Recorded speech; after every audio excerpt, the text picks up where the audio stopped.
Moreland's attackers came from every direction at once. Spider-Men swarmed him, front, back, left, right, even above his head, cutting off every escape.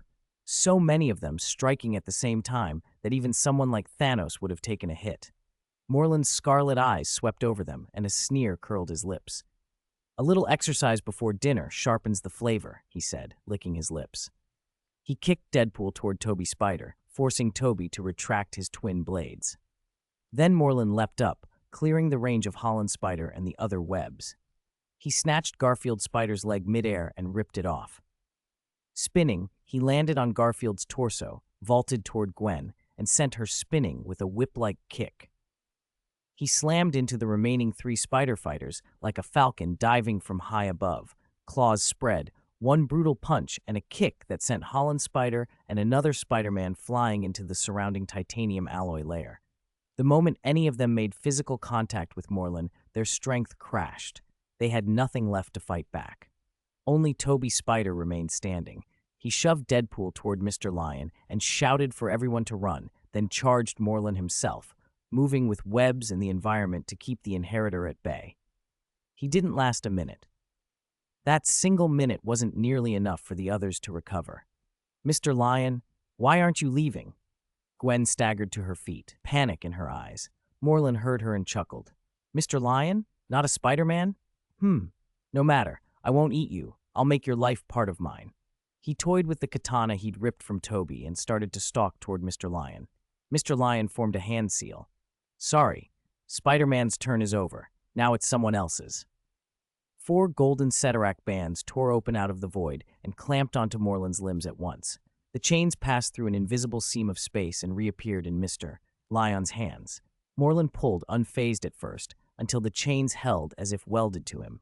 He pushed harder and angrier until his roars became animalistic, but he could not budge them. The bands locked him into the shape of the character for great, immovable. "Impossible. This is impossible. Where did you come from, sorcerer?" Moreland snarled, incredulous that the invincible predator he had been moments ago now hung bound and helpless. "It doesn't matter where I came from, Mr. Lion said simply. "The fight's over." The Spider-Men on the ground stared, bewildered, at the bound Inheritor and at Mr. Lion. Toby Spider peeled off his mask, bewilderment written across his face. Gwen gaped and then slapped herself, not sure whether to be angry or relieved. The others, after a moment's stunned silence, laughed in a mixture of relief and embarrassment. "Damn it, my bad. I forgot Mr. Lion has to be ridiculously strong," Holland Spider admitted, burying his face in his hands.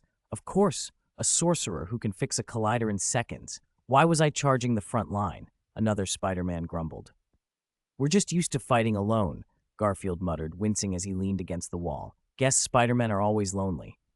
Deadpool sprang up, wrapped his arms around Toby, and squeezed with dramatic affection. "See, you need me. You need a cute, kind, X-rated Deadpool." He planted a loud, sloppy kiss on Toby's face. "Mwah! Agree?" Toby swatted at him and covered his wound. "Go bother the other Spider-Men. If you kiss me again, Mary Jane will see the mark and misunderstand." "You don't love me anymore," Deadpool cried, plopped down dramatically. "You literally said all Spider-Men love me." He turned his theatrical anguish toward the others. "And you, and you, and you. How could you confess at a time like that? My heart was ready to be cherished by so many Peters." He made a ridiculous heart at Gwen. "And Spider-Woman, I love you too. A little less than I love Peter, of course." All the Spider-Men rolled their eyes. "Don't flatter yourself. You were saving face," one of them said. Mr. Lion held up a hand. "Now what do we do with him?" "Leave him to me," he added, as a new wristband appeared on his arm. A black light clone he'd formed from his inner world, manifesting as an instrument rather than a person. A black, red-glowing, fleshy tentacle shot from the band and plunged through Moreland's chest. Moreland, still snarling, glanced down. "Delivering dinner to me?"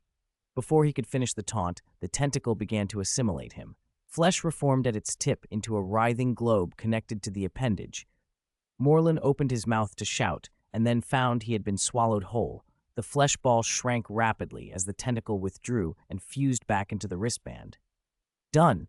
No trace left," Mr. Lion said, holding up the band. "Even if he revives, he won't be able to track us through his physical body." "Wait, What was that? He can revive? Gwen blinked. Yes, Mr. Lion said. That was his biological partner, like a symbiote. Symbiotes amplify emotions in their hosts. Watch out, Mr. Lion, Toby warned. Mine's different, Mr. Lion replied, and without another word, several slim tentacles snaked from his wrist and attached to the wounded Spider-Man. Warm waves of healing energy flowed through them. In a few breaths, the injured were on their feet, patched up. See, he can heal too, Mr. Lion said. It's a healing type ability I learned from an Eternal. Toby wiggled his limbs and grinned in surprise. This really is different, he said, grateful. Deadpool, meanwhile, clung to Mr. Lion. What about me? How could you be so heartless? Deadpool needs healing too. I'll pay with kisses if I have to. Get lost, Mr. Lion said, pushing him off. Every Spider-Man applauded the rebuke. Mr. Lion's voice grew serious. About Morlun, yes, he can revive. In fact, every member of the Inheritor family can. They have clone factories in their own worlds and store memories in special crystals. When they die, they regenerate in their home world. So even if we kill him here, he could come back later, one of the Spider-Men said. And the multiverse is a banquet to them, Mr. Lion continued. A multiverse full of Spider-Men is irresistible to an Inheritor. He can also travel between worlds by other means. Gwen was silent, taking it in. The Spider-Men conferred quickly. Morlun probably came here through the spatial rift the Collider opened, Holland Spider said. If we don't reactivate the Collider, maybe it's harder for him to find this place again. There's a chance, Mr. Lion agreed, flicking Deadpool down to the floor when he tried to climb him again. Best not to switch the Collider back on. But we still have to go home, Holland Spider said. We can't stay in this universe forever. Maybe we can open it just briefly, then leave immediately, Toby suggested. But there's always a risk. They all frowned, worried. Deadpool, who'd been theatrically flopped on the floor, suddenly sat bolt upright and produced a tablet-shaped device from somewhere on his person. He held it up like a magician revealing his trick. Ta-da! At a time like this, you need Deadpool, the one who loves you most. Look what I have. The dog-headed, gold tablet spun on Deadpool's fingers. He crouched like a child, showing off a new toy, holding it up for everyone to see. What is this? No one expected anything good. Everyone assumed it was Deadpool being Deadpool, showboating, never taking things seriously, spewing nonsense like a broken fly. Leon felt the same at first. He'd been considering sending the little spiders back to their home universes one by one, maybe popping into a few other parallels while he was at it. But when his eyes drifted over the tablet in Deadpool's hand and snapped back, a sliver of recognition pricked him. He turned and looked again. Carefully at the tablet, Deadpool kept spinning with his elbow, shoulder, and hip. Deja vu clicked into place. The last time he'd seen something like this was on TV, in Loki, a TVA device, a tool for traversing worlds and time. Leon straightened a few inches, suddenly serious. After a few more glances, he was sure. That was a TVA time tablet. Where the hell had Deadpool gotten a TVA tablet? Had this Deadpool been to the Time Variance Authority and stolen one? In a multiverse of practically infinite possibilities, anything could happen. Leon's knowledge of the MCU stalled at Captain Marvel 2. Beyond that, he was fuzzy. He asked plainly, "That's a TVA time tablet, right? Did you join the TVA, or did you rob them?" The other spider people froze. "What time tablet?" Gwen followed Leon's gaze to Deadpool and saw the glinting object tucked conspicuously against his backside. "Are you actually serious this time?" "Huh, time? That sounds awesome. Can it send us back?" Holland Spider piped up, eyes bright. Spider-Man silently shot a web, aiming to snatch the tablet from Deadpool's rear. But Deadpool, jigging his hips and grinning, spun and plucked the tablet up first. This is Deadpool's quick wit. The web, meanwhile, didn't miss its mark. It thwipped right into Deadpool's crotch. "Oh," Deadpool howled, wobbling his hips and doing a little dance. He brought 2 fingers to his lips and blew a kiss to Spider-Man. "My little Peter, I feel your passion. Try a little harder. I've been around the block." Spider-Man recoiled, like he'd touched something foul, and swung as if possessed to the furthest dome away from Deadpool. "Ugh, where are you going? If you don't want to be forward, I can," Deadpool called after him, prompting the spider people to fall silent, sweat beading on foreheads. Leon cleared his throat. He was vaguely grateful his name wasn't Peter. "You still haven't answered my question, Deadpool. Where did you get that time tablet? Deadpool stopped his flirting and after a beat, adopted a mock-serious face. That's a good question, he pointed at Leon. That's a goddamn good question. Harry Potter. It's Leon. Thank you, Leon said flatly. Normally he could be chatty, but in comparison to these chaotic theatrics, he felt mute. Deadpool, unruffled, waved a hand theatrically. Oh right, you're Leon. Sorry, in my story, you're Harry Potter. He turned away and lowered his voice conspiratorially. And my story begins a long, long time ago. How long? Little Peter, perched in Leon's arms, brightened. Are we telling a story? Deadpool's tone softened when he saw the kid's eager face. Of course, a very, very long story. He faced them and cleared his throat, holding up a finger. Everyone, one last time. My name is Wade Winston Wilson. He struck an overblown storyteller pose. In the beginning, I was bitten by a chimichanga named Francis. And so, in less than 10 years, I became the unkillable superhero Deadpool. Francis's torment awakened Deadpool's healing factor. He opened his arms and waited for applause. Only little Peter clapped enthusiastically. Deadpool spun, blowing kisses and making heart shapes at the kid, beaming. He continued, the other spider people watching in various states of bewilderment. You know what happened next, he said. I was terrified I'd scare Vanessa with my chimichanga face, so I didn't go back to her at first, he narrated dramatically. But I beat the chimichanga, and we reunited.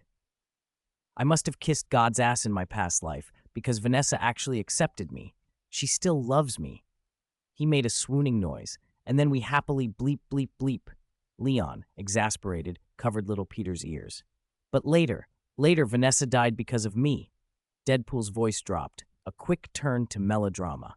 Luckily, after some blah blah blah, Thanos cable gave me a little thingamajig that could travel through time. When it was fixed, I went to the past and saved Vanessa. And then we bleep, bleep, bleep, bleep some more. He shot himself a grin. After that, I just started traveling. A lot. I killed Ryan Reynolds. I killed Hitler. I killed another Deadpool. Then myself. Everything was smooth for a bit until my life hit a few snags. He mimed, punching the air. I tried to join the Avengers. Happy didn't approve. Some guy whose superpower is parallel parking wouldn't even buy me a burger. Deadpool scoffed, the punchline landing like a dropped brick. God, he jabbed a finger at the sky. I just remembered. I also saw a Hulk statue doing something in the Avengers office. He gestured vaguely, implying something indecent, and he and little Peter shared a conspiratorial giggle. The story kept careening forward in classic Deadpool fashion, part confession, part carnival act, and quietly, the golden tablet glinted in his hand, dangerous and very real. Chapter 243, Anchorman. Deadpool talked at breakneck speed. He didn't give Little Spider or Leon a moment to reply, just barreled on like a freight train. Before anyone could interrupt, he'd already summarized the first half of his life. The little spiders looked baffled. Leon, though, felt like he was watching a familiar film. From Deadpool's introduction, he guessed this was the Deadpool from the Fox film universe. Crossovers between the Fox universe and Marvel weren't unheard of, but how did this guy end up at the TVA? Had the Fox universe fully merged with Marvel? If so, that was kind of useful. Quicksilver would finally stop dying to mundane bullets for copyright reasons. Deadpool continued, You can't imagine how shattered I was after the Avengers rejected me. Back on Earth 1005. Oh right, my world is Earth 1005. So if you ever miss me, go find me. After I got back, I sold cars with Peter. My exclusive Peter. Deadpool emphasized the last part, because only I get to use his. When I was selling those cars, which were limp and useless as a middle-aged man's, only Peter's butt cheered me up, he added with exaggerated sighs, but life still felt hollow. I was lost, I was hurting, and then I broke up with Vanessa. God damn it, I lost Vanessa. She already found a new boyfriend. Okay, pause. Leon cut in, impatient. Where's the time pad? What exactly happened with it? Deadpool blinked. What? I lost Vanessa. Don't you think that's hard to bear? She's your Vanessa, not mine. Why should I care? Am I supposed to help you kick the new boyfriend's balls? As soon as Leon said it, he slapped his forehead. He'd apparently picked up Deadpool's contagiously foolish tone. God, that's actually a great idea, he added before remembering himself. Deadpool grinned and gave a thumbs up. You kick his balls, I'll take his little sword off, and then, Cough! Gwen, who had slipped her mask back on without anyone noticing, coughed loudly and glanced at the ceiling. Deadpool, sensing the Peters getting uncomfortable, steered the story back on track. And then, on my birthday, a bunch of TVA people showed up at my door. I let them give me a tour of the TVA, he said. Then a supervisor with a London accent came out, Mr. Paradox. He invited me to join the TVA and called me the Marvel Savior. He even showed me the future. In the future, Thor cries while holding me. Oh my God, my Thor cried so much it broke my heart. At that moment, I believed it. I was the Marvel Savior. But that damn London accent, he said my universe was about to be destroyed because it had lost its anchor person. That Wolverine, whose claws were already covered in microscopic X fluid. Deadpool got a little agitated and started rummaging on the floor. He picked up a scrap of collider debris and, as if replaying the confrontation, thumped it twice like he was punching Mr. Paradox, then hopped around clutching his fists. Wait, anchor person? What's that? Leon sifted through the torrent of Deadpool's nonsense, trying to extract anything useful. He'd never heard the term anchor person before, and a cold suspicion prickled that maybe he'd transited into another branch of the Marvel Multiverse. Anchor person? He asked. Deadpool kissed a tiny fist like a dramatic comfort gesture. The anchor person is the sensitive spot that makes a world work. If you don't have that sensitive spot, you go soft and black out. You can't do the bleep bleep bleep anymore, and you won't make girls happy with you. It was classic Deadpool logic, crude and oddly functional. Leon immediately understood the gist. He glanced at the little spiders clustered nearby, masks on, half squatting, still puzzled, and felt a pang of regret that his comprehension came so easily. Damn superbrain, he thought. Always spoils the mystery. He cleared his throat and translated Deadpool into a clearer explanation. So, an anchor person is the core of a world, he said. If the anchor person is lost, the world will suffer anomalies and could eventually be destroyed, right? Why are you repeating me? Deadpool asked. And your version is vague, not as clear as mine. Leon sighed inwardly. Fine, so what then? Did you kill Mr. Paradox and chop him up? No. Deadpool looked offended. Disney won't let me be that gory. Disney? Leon's lip twitched. So Deadpool was breaking the fourth wall. You're not from Fox anymore? He asked. Don't say Fox to me. I'm a Marvel guy now. Deadpool straightened up like a man taking an oath. Don't let Marvel misunderstand me. Okay, thought Leon. It sounded like Fox's X-Men had been folded into the MCU. Go on.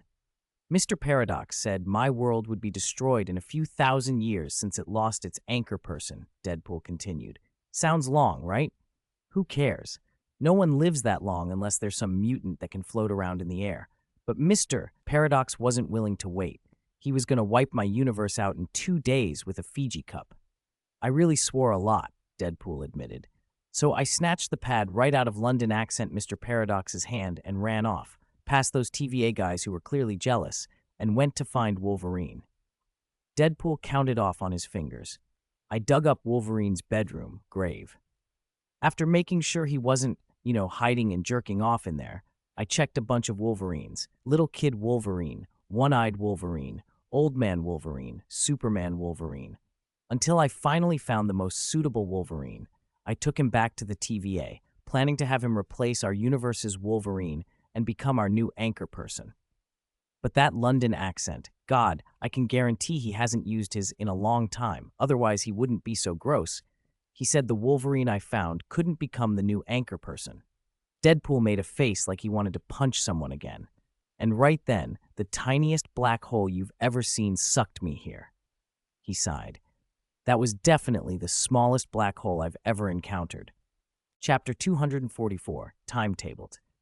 It's so tight it could turn a person into a cream puff. By the time it spit me back out onto the streets of New York, my two nuts felt like they'd been at war for 3 days and 3 nights. But it doesn't matter. The moment I saw you guys, they were fully revived. You don't have to worry about my stamina. Deadpool patted his lower back. Even the Spider-Men, who had been trying their best to keep a low profile, couldn't help but react. Who cares about your stamina? I've had enough. Don't stop me. I'm going to pin this guy to the wall and clean his mouth out with disinfectant. Wait. That tablet can travel between worlds, right? We can go home now. Holland Spider's sudden reminder had every Spider-Man looking up. They exchanged tense glances, then turned to Deadpool. Deadpool leaned against the lab's cracked wall with one hand, shaking the time tablet in the other. You want to go home? Deadpool always escorts every little Peter home to bed. All you gotta do is give me each a... Now! Deadpool didn't get to finish his demand before all the little spiders lunged. 5 of them swung in, webs flying, surrounding Deadpool the way they'd surrounded Morlun. Deadpool scrambled, dodging and shrieking. No, it's my first time. Be gentle. It has to start with a kiss. He ran on, spouting filth and ducking several sticky clumps, sliding between 2 of the Spider-Men as one of them came in to kick and missed. You just said it wasn't your first time, someone snorted. Oh my God, Deadpool clapped a hand over his mouth. Damn, I let it slip. Doesn't matter. Today is still my first time. It'll be like cheese sauce with butter. The wide laboratory had descended into chaos. Deadpool ran in zigzags through the wreckage of the collider as the Spider-Men chased. Eventually, a mound of webbing pinned him to the wall. Holland Spider shoved a web all over Deadpool's mouth, seized the time tablet, and started tapping through its menus. Is this tech from the Time Variance Authority? It doesn't look very advanced. Garfield Spider and the others crowded to look. It can travel between worlds and it doesn't look advanced? I mean the look. It resembles an old capacitive screen phone. Holland Spider tested every control. Okay, this is a timeline directory. So many worlds. The screen flashed with strings of world codes, entries for MCU 16 series universes under the sacred timeline, and variants like the universe where Deadpool had come from.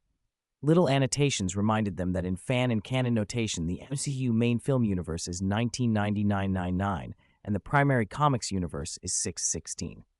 All right, retrieve, confirm, then open the space-time gate, Holland Spider said, pressing a sequence of buttons, expecting a portal to pop open. Nothing happened. The lab stayed the same, only dust motes and emergency lights filled the air. What's wrong? You didn't press confirm? Garfield Spider asked. I did press it. It won't respond. Holland Spider tapped and swiped, then slapped the screen like an old phone. Still nothing. Maybe there's a password.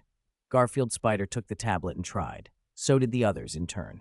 No matter who operated it, there was no reaction. They had to face the truth. It's broken, one of them said. Deadpool must have stolen a fake. Impossible, Deadpool protested. Somehow he had wriggled free of the webbing, wormed between Garfield, Spider, and Toby, and plopped himself back into the center of the group. He grabbed the tablet. I used it to find Wolverine, the one Londoners called the most disappointing Wolverine. He fumbled with the interface, shouted triumphant syllables. The tablet stayed dead, the room filled with the hollow sound of wind moving through leaves. The Spider-Men stared at him. It must have been my fault, Deadpool said, clearly changing tack. Like, forgetting to take my pants off before doing something serious. He tapped a few more times, frantically now, then suddenly held the tablet up, looked around as if for support, and tossed it behind him. Right. When I'm crashing at Peter's place tonight, which Peter do I bunk with? Garfield's my favorite. Actually, it'd be hot if we all shared a bed. The little spiders just stared. The smile drained off their faces as they comprehended the situation. The time tablet was broken, and their route home had vanished. Hope evaporated. They clenched their fists. Which bed to sleep in? I think you can sleep on the collider wreckage tonight, one of them growled. Those remains will freeze your sword into a popsicle. Don't be cruel. Deadpool took one step back. The Spider-Men stepped forward as one. Deadpool turned and ran. The chase resumed, the lab filling once again with flying webbing and shouted threats. Amid the chaos, Leon held little Peter close and picked up the abandoned time tablet. Is this the future tech? Time manipulation from Kang the Conqueror? He murmured. He scrolled the device and found an entry for his own world, MCU 616 S, 199999 S. He pressed confirm. Like everyone else, the interface didn't react, but Leon felt something subtle. The tablet was exerting a pull on the laws around it, using technology to tap into the universe's rules and bridge space-time. The principle made perfect sense to him. He put little Peter down and began to take the tablet apart with quick, careful hands. His eyes scanned every component, Decades of knowledge and his own studies of temporal law let him map the device's design and principles in minutes. Deadpool, meanwhile, was knocked backwards by Holland Spider's boot. Leon finished the analysis then. While the little spiders held Deadpool down and traded kicks, Leon reassembled the tablet. He modified its circuits according to the equations and constraints he had worked out, smoothing and rerouting components with calm precision. When the little spiders had finally wrapped Deadpool up like a mummy and hauled him toward a corner to leave him as punishment, Leon pressed confirm. This time, the device hummed. The air thinned, light warped, and a rip in space opened. The space-time gate to his world. Chapter 245, Departure, TVA. Just as I thought, Leon said, rubbing little Peter's head. Peter, our apartment's right across the way. You go back first. Don't let May and the others worry. Little Peter stared at the orange-yellow doorway in front of him with wide-eyed wonder. When he heard he had to go home, his face fell. Brother Leon, are we going back now? He asked. Not we, you, Leon corrected. I'm heading to the Time Variance Authority. The TVA had been a childhood trauma for Leon. Ever since he'd recovered the memories from his previous life, he'd always had a nagging fear that the TVA or the Ancient One might one day knock on his door. Years had gone by. His strength was enough to deal with most threats in the Marvel Universe, and the Ancient One had returned to eternity. But he still hadn't had any contact with the TVA. Until now. He'd run into Deadpool, who was being targeted by them. Why not join in and see what the TVA looked like these days? Little Peter's lower lip trembled. Just me? He clung to Leon's pant leg. Can I come with you? No, kids should go home early and do their homework. Look at Sister Penny. Didn't she go home to finish hers? Oh, and when you tell Aunt Mai about this, don't mention that pervert Deadpool. With that, Leon scooped little Peter up by the collar, pushed him through the light door, and shut it behind him. He turned back to find 4 spider people standing in a line a short distance away, carrying the web-wrapped Deadpool cocoon between them. All 4 turned and looked at him in blank surprise. Gwen swung in and landed nearby. How did you do that? She demanded. The spider people dropped the cocoon with a thud and rushed over to Leon. Where's little Peter? Gwen asked. I sent him home first.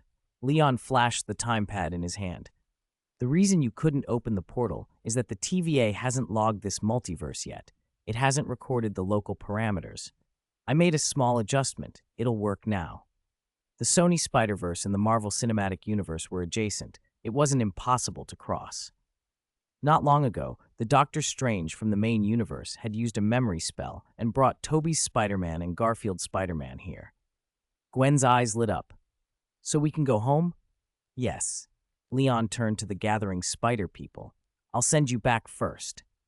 He pointed to the Deadpool cocoon on the ground. After you leave, I'm going with Deadpool. Leon assumed the spider people would be eager to return to their own worlds, but their priorities were different. You can understand how this thing works? One of them blurted. How long did it take you? Unbelievable. Hold on, you're going to the TVA with Deadpool? Gwen asked. Are you planning to help him save his world? Toby asked. Count me in.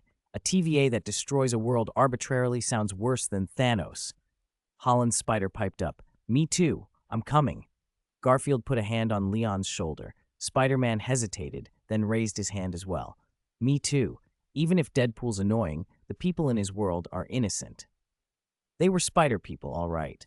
Given the choice between going home and fighting an enormous bureaucracy to try to save innocence, they chose the latter without hesitation. I'm fine with whatever, Leon said, eyebrow raised. Go ask Deadpool. Deadpool, who had been writhing like a trapped caterpillar, had somehow managed to stand. Bound by webs, he hopped toward them, hiccuping with melodrama. My Peter, my Gwen, my Harry Potter, I knew you loved me as much as I love you, but I must say, I love you more. 3,000 times. Leon's expression darkened. He appeared in front of Deadpool and slapped him back down. 3,000 times, my ass! Don't plagiarize Iron Man. 10 minutes later, the little spiders and Deadpool were ready to go. All but one spider person were heading to the TVA to carry out an emergency rescue for Deadpool's world. Spider-Man was asked by Deadpool to stay behind in this world. Its crisis had just been resolved and needed follow-up to prevent any new changes. Holland's spider was already warming up, stretching as he jabbed at Deadpool. Wade, how strong are those TVA people? Are there beings like Morlun? They're way worse than Morlun, Deadpool replied, grinning. They don't look flashy, but they stare at you like you're a hunk of cheese. Makes you want to give them the middle finger. Ordinary in skill? Holland frowned. Why would they be ordinary? Shouldn't people capable of destroying entire worlds be Thanos level? Maybe last time I went, that Thanos was hiding in a corner watching my butt, Deadpool shrugged. Before the two could get more worked up, Leon cut in. I have a question. They'd been told the TVA was destroying worlds directly because, after an anchor person, the universe's keystone, died, the world would naturally collapse a few thousand years later, so the TVA skipped the wait and erased it immediately. That sounds reasonable, Leon said, but it's strange. Deadpool, how long do you think Wolverine could live? Leon asked. Dunno, Deadpool said. He's like a turtle that thinks he's a Wolverine. Maybe a few hundred years? And what's the difference between his normal death and an abnormal death in terms of how long your world would continue? Leon pressed. Deadpool blinked.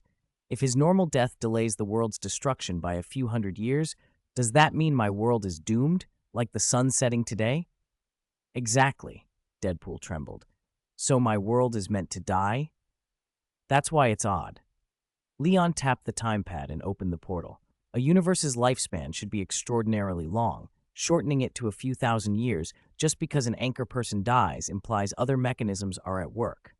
For instance, when one anchor dies, another anchor might appear to take their place. Maybe there's a way to save your world besides letting the TVA erase it. Leon looked at him. Don't dwell on it now. Lead the way, Deadpool. Deadpool paused, then straightened, folding his arms with mock soldier seriousness. X-Force Squad 2, move out. Chapter 246, Mr. Paradox TVA Lower Level Timeline Regulation Center. Not long had passed since Deadpool's sudden disappearance. Mr. Paradox sat in the main chair, barking orders. Still no sign of that Deadpool fellow? There's no trace of him anywhere in the observable multiverse, sir. Then keep looking. Mr. Paradox shoved 2 wads of tissue into his nostrils to staunch the nosebleed from Deadpool's punch. In his clipped London accent, he snapped, I invited him to join the TVA, gave him a chance to do something with himself.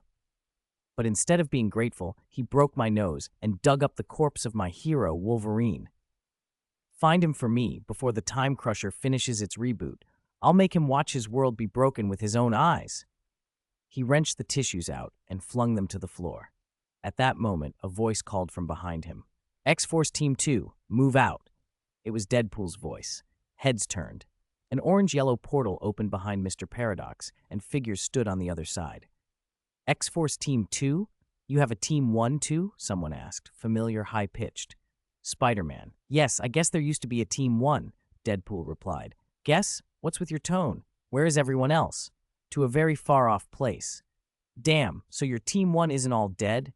Most of them are. My Peter and I are still alive. You're serious? Then we need a new captain. No, listen.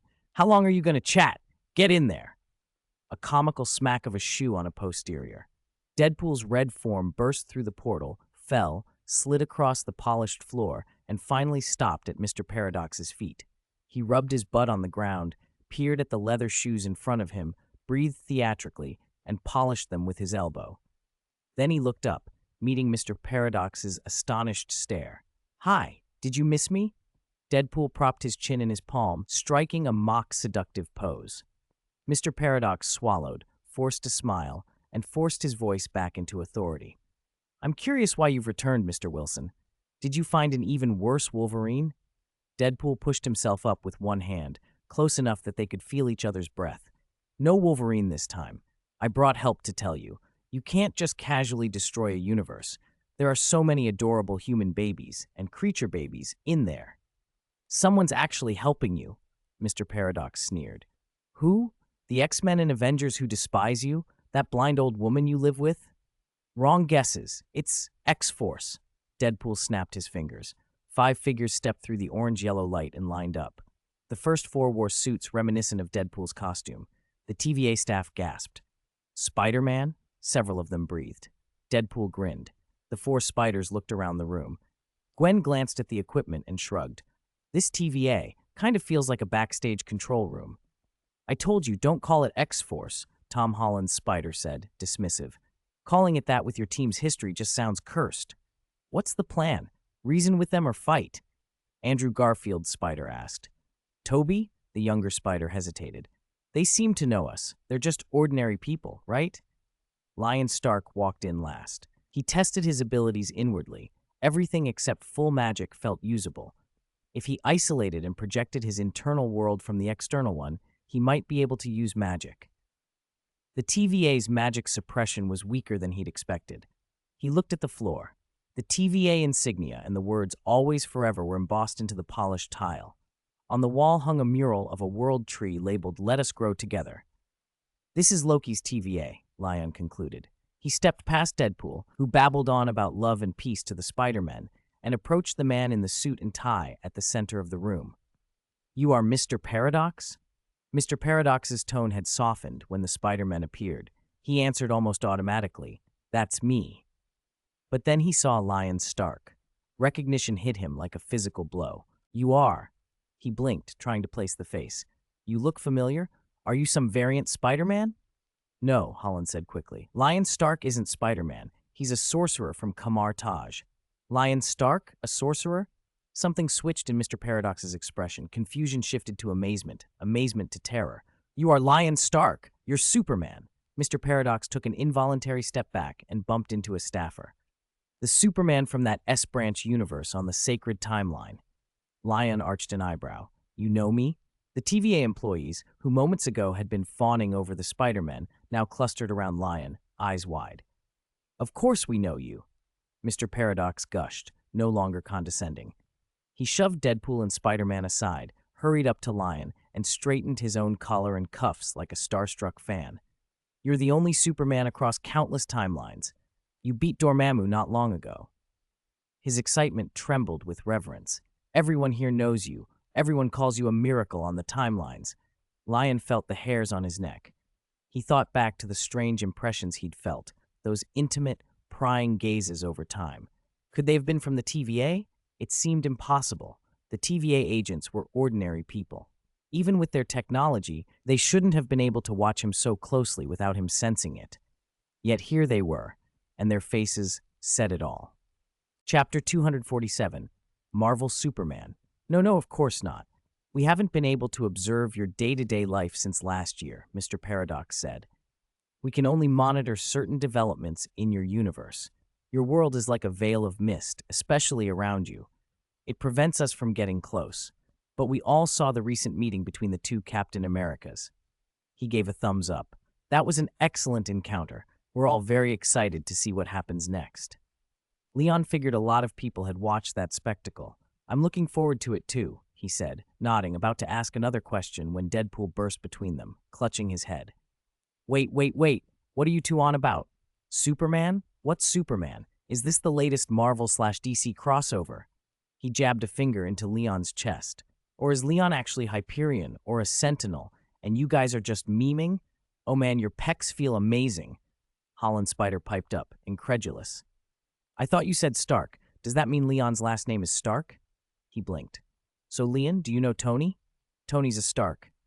Yes, Tony's my older brother. You can go find him for a hug sometime, Leon said, then pressed the time pad to Deadpool's face with a look of disgust and shoved him back, without touching him. And you, stay away from me. Hey, let me touch it again. Oh God, if I touch it again, I'll... Deadpool reeled back, clutching the pad to his face. Leon ignored him and turned to the other three spider people, Gwen, Toby, and Garfield, who were closing in like a pack of curious reporters. He spread his hands. Stop. I know what you want to ask. Yes, I am Superman. His clothes shifted. Within seconds, the fabric flowed back into a metallic, dark battlesuit. A cape reminiscent of Dormammu's swirled behind him as he hovered, his cloak moving though there was no wind. Wait, not just a code name? Like the Superman in comics? The spider people stammered. Deadpool clamped his cheeks. What did I just see? Marvel's rich enough now to buy the Superman rights and put Deadpool in the sequel. He hopped around. I thought you were from Hogwarts, but it turns out you're from DC. No wonder you look so serious and don't say much. Then he lowered his voice conspiratorially, leaning in. Hi, Actually, I'm not Deadpool. I'm Batman, Clark. Want to come to dinner at my place tonight? Wayne Manor's huge. We can do many fun things. Get lost. Leon sent Deadpool sprawling with a slap, cutting him off. The four spider people were already buzzing. Oh my god, Leon, so you're Kryptonian? No, I'm an Earthling, but I have Kryptonian blood. So, you're a hybrid? Is your father Clark or your mother Kara? Wait, you used heat vision earlier, so it wasn't magic. You can freeze things too. Holland led the questioning, with Gwen, Toby, and Garfield volleying questions like 100 reporters' microphones. Leon suddenly felt like he was on a press conference stage. He understood why Peter Parker worked for a paper. He used his mental power to still them, and at last the room quieted. Mr. Paradox's eyes flashed with panic. You, Mr. Stark, you can actually use superpowers in the TVA? He managed, wiping his brow. Apparently, Leon said with a half-smile. Your anti-magic device doesn't seem to work well on me. We actually came here with Deadpool to ask why you pruned his universe early, Mr. Paradox said, sweating. Deadpool, back on his feet and one hand casually draped over Leon's shoulder, grinned. He invited you, Leon. That's amazing. Now that Deadpool's Marvel's hottest seller, of course Kevin brought in a Superman from DC to help. Clark, how much are they paying you? If it's over 100 million, share the wealth. I can get you a few more scenes.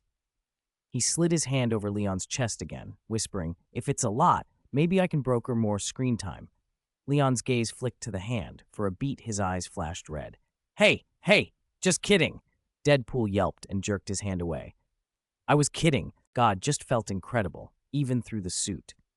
Before Leon could react, Deadpool turned back to Mr. Paradox.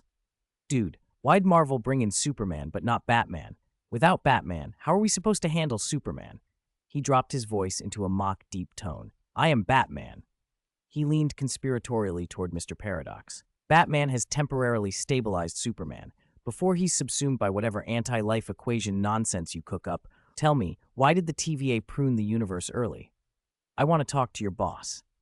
Mr. Paradox faltered. Around them, the other TVA employees were suddenly tense, flustered. Deadpool rolled his eyes. Wow, you guys are all secretive little. He trailed off, grinning. So you've been doing things behind your supervisors' backs? No, I didn't, Mr. Paradox blurted, panic rising. He's talking nonsense. Deadpool's talking nonsense. On instinct, Mr. Tough Paradox snatched a time-trimming rod from a nearby technician and thrust it at Deadpool. The rod was standard TVA pruning gear. Where it hit, things were sent to the void at the end of time. Why are you so angry? Deadpool said, surprised, and instinctively raised the time pad in his hand. The rod struck the pad. For a heartbeat, the pad seemed to melt from within as if swallowed by lava. Deadpool stared at his empty hand. Damn it! You tried to kill me! Mr. Paradox, now terrified, lashed out again with the rod. This time, Deadpool was ready. He grabbed Paradox's wrist, twisted, and redirected the rod back into Mr. Paradox's own belly. For an instant, the man swore, then he dissipated, pruned. Deadpool looked down at the spot where Paradox had been and sighed dramatically. I didn't think this guy had a conscience. He must have committed suicide out of guilt. Chapter B-15. You killed him? The little spider people clustered around Deadpool. Gwen put her hands on her hips. That guy looked like the highest-ranking one here. Did we just take out the big boss? No, how can you say I killed him? Deadpool cried, recoiling as if wounded, leaning against Leon's shoulder for comfort. He totally ran into that vibrator on his own and found redemption in heaven. He slipped his hand onto Leon's chest with all the familiarity of an old friend. He saw the error of his ways after my persuasion and could only atone through death. These pecs are amazing. Pfft. Deadpool was cut off mid-sentence when Leon blew his head off. It wasn't a gory scene. Leon used his biofield so the head popped apart quietly, almost politely. Before the decapitated, paste-headed corpse hit the floor, Leon casually wiped his hands on it. I think Deadpool needs proper repentance. It'd be fitting if a real god could cleanse his soul with his. He trailed off, then took the time-trimming stick that skidded from Deadpool's grip and began to dismantle it. The spider people stared at the paste-headed body as Leon worked. Even with Deadpool's legendary healing factor, it seemed impossible he could survive that, right? Then the paste began to knit itself back together. The head reformed, and Deadpool sat up. How disgusting, Gwen said. having already been on the verge of exclaiming, but quickly switching to repulsion. Whether he's alive or dead, it's too gross.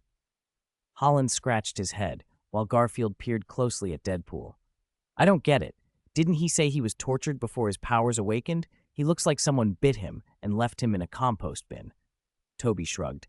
Leon's punch was great. Don't pay attention to that walking heap of yellow filth, Leon interrupted. The TVA has more than just these few people in front of us. He finished disassembling the stick, scanned and memorized its internal mechanisms, and reassembled it with practiced hands. He flicked the switch and trained the device on a plump little man among the TVA staff.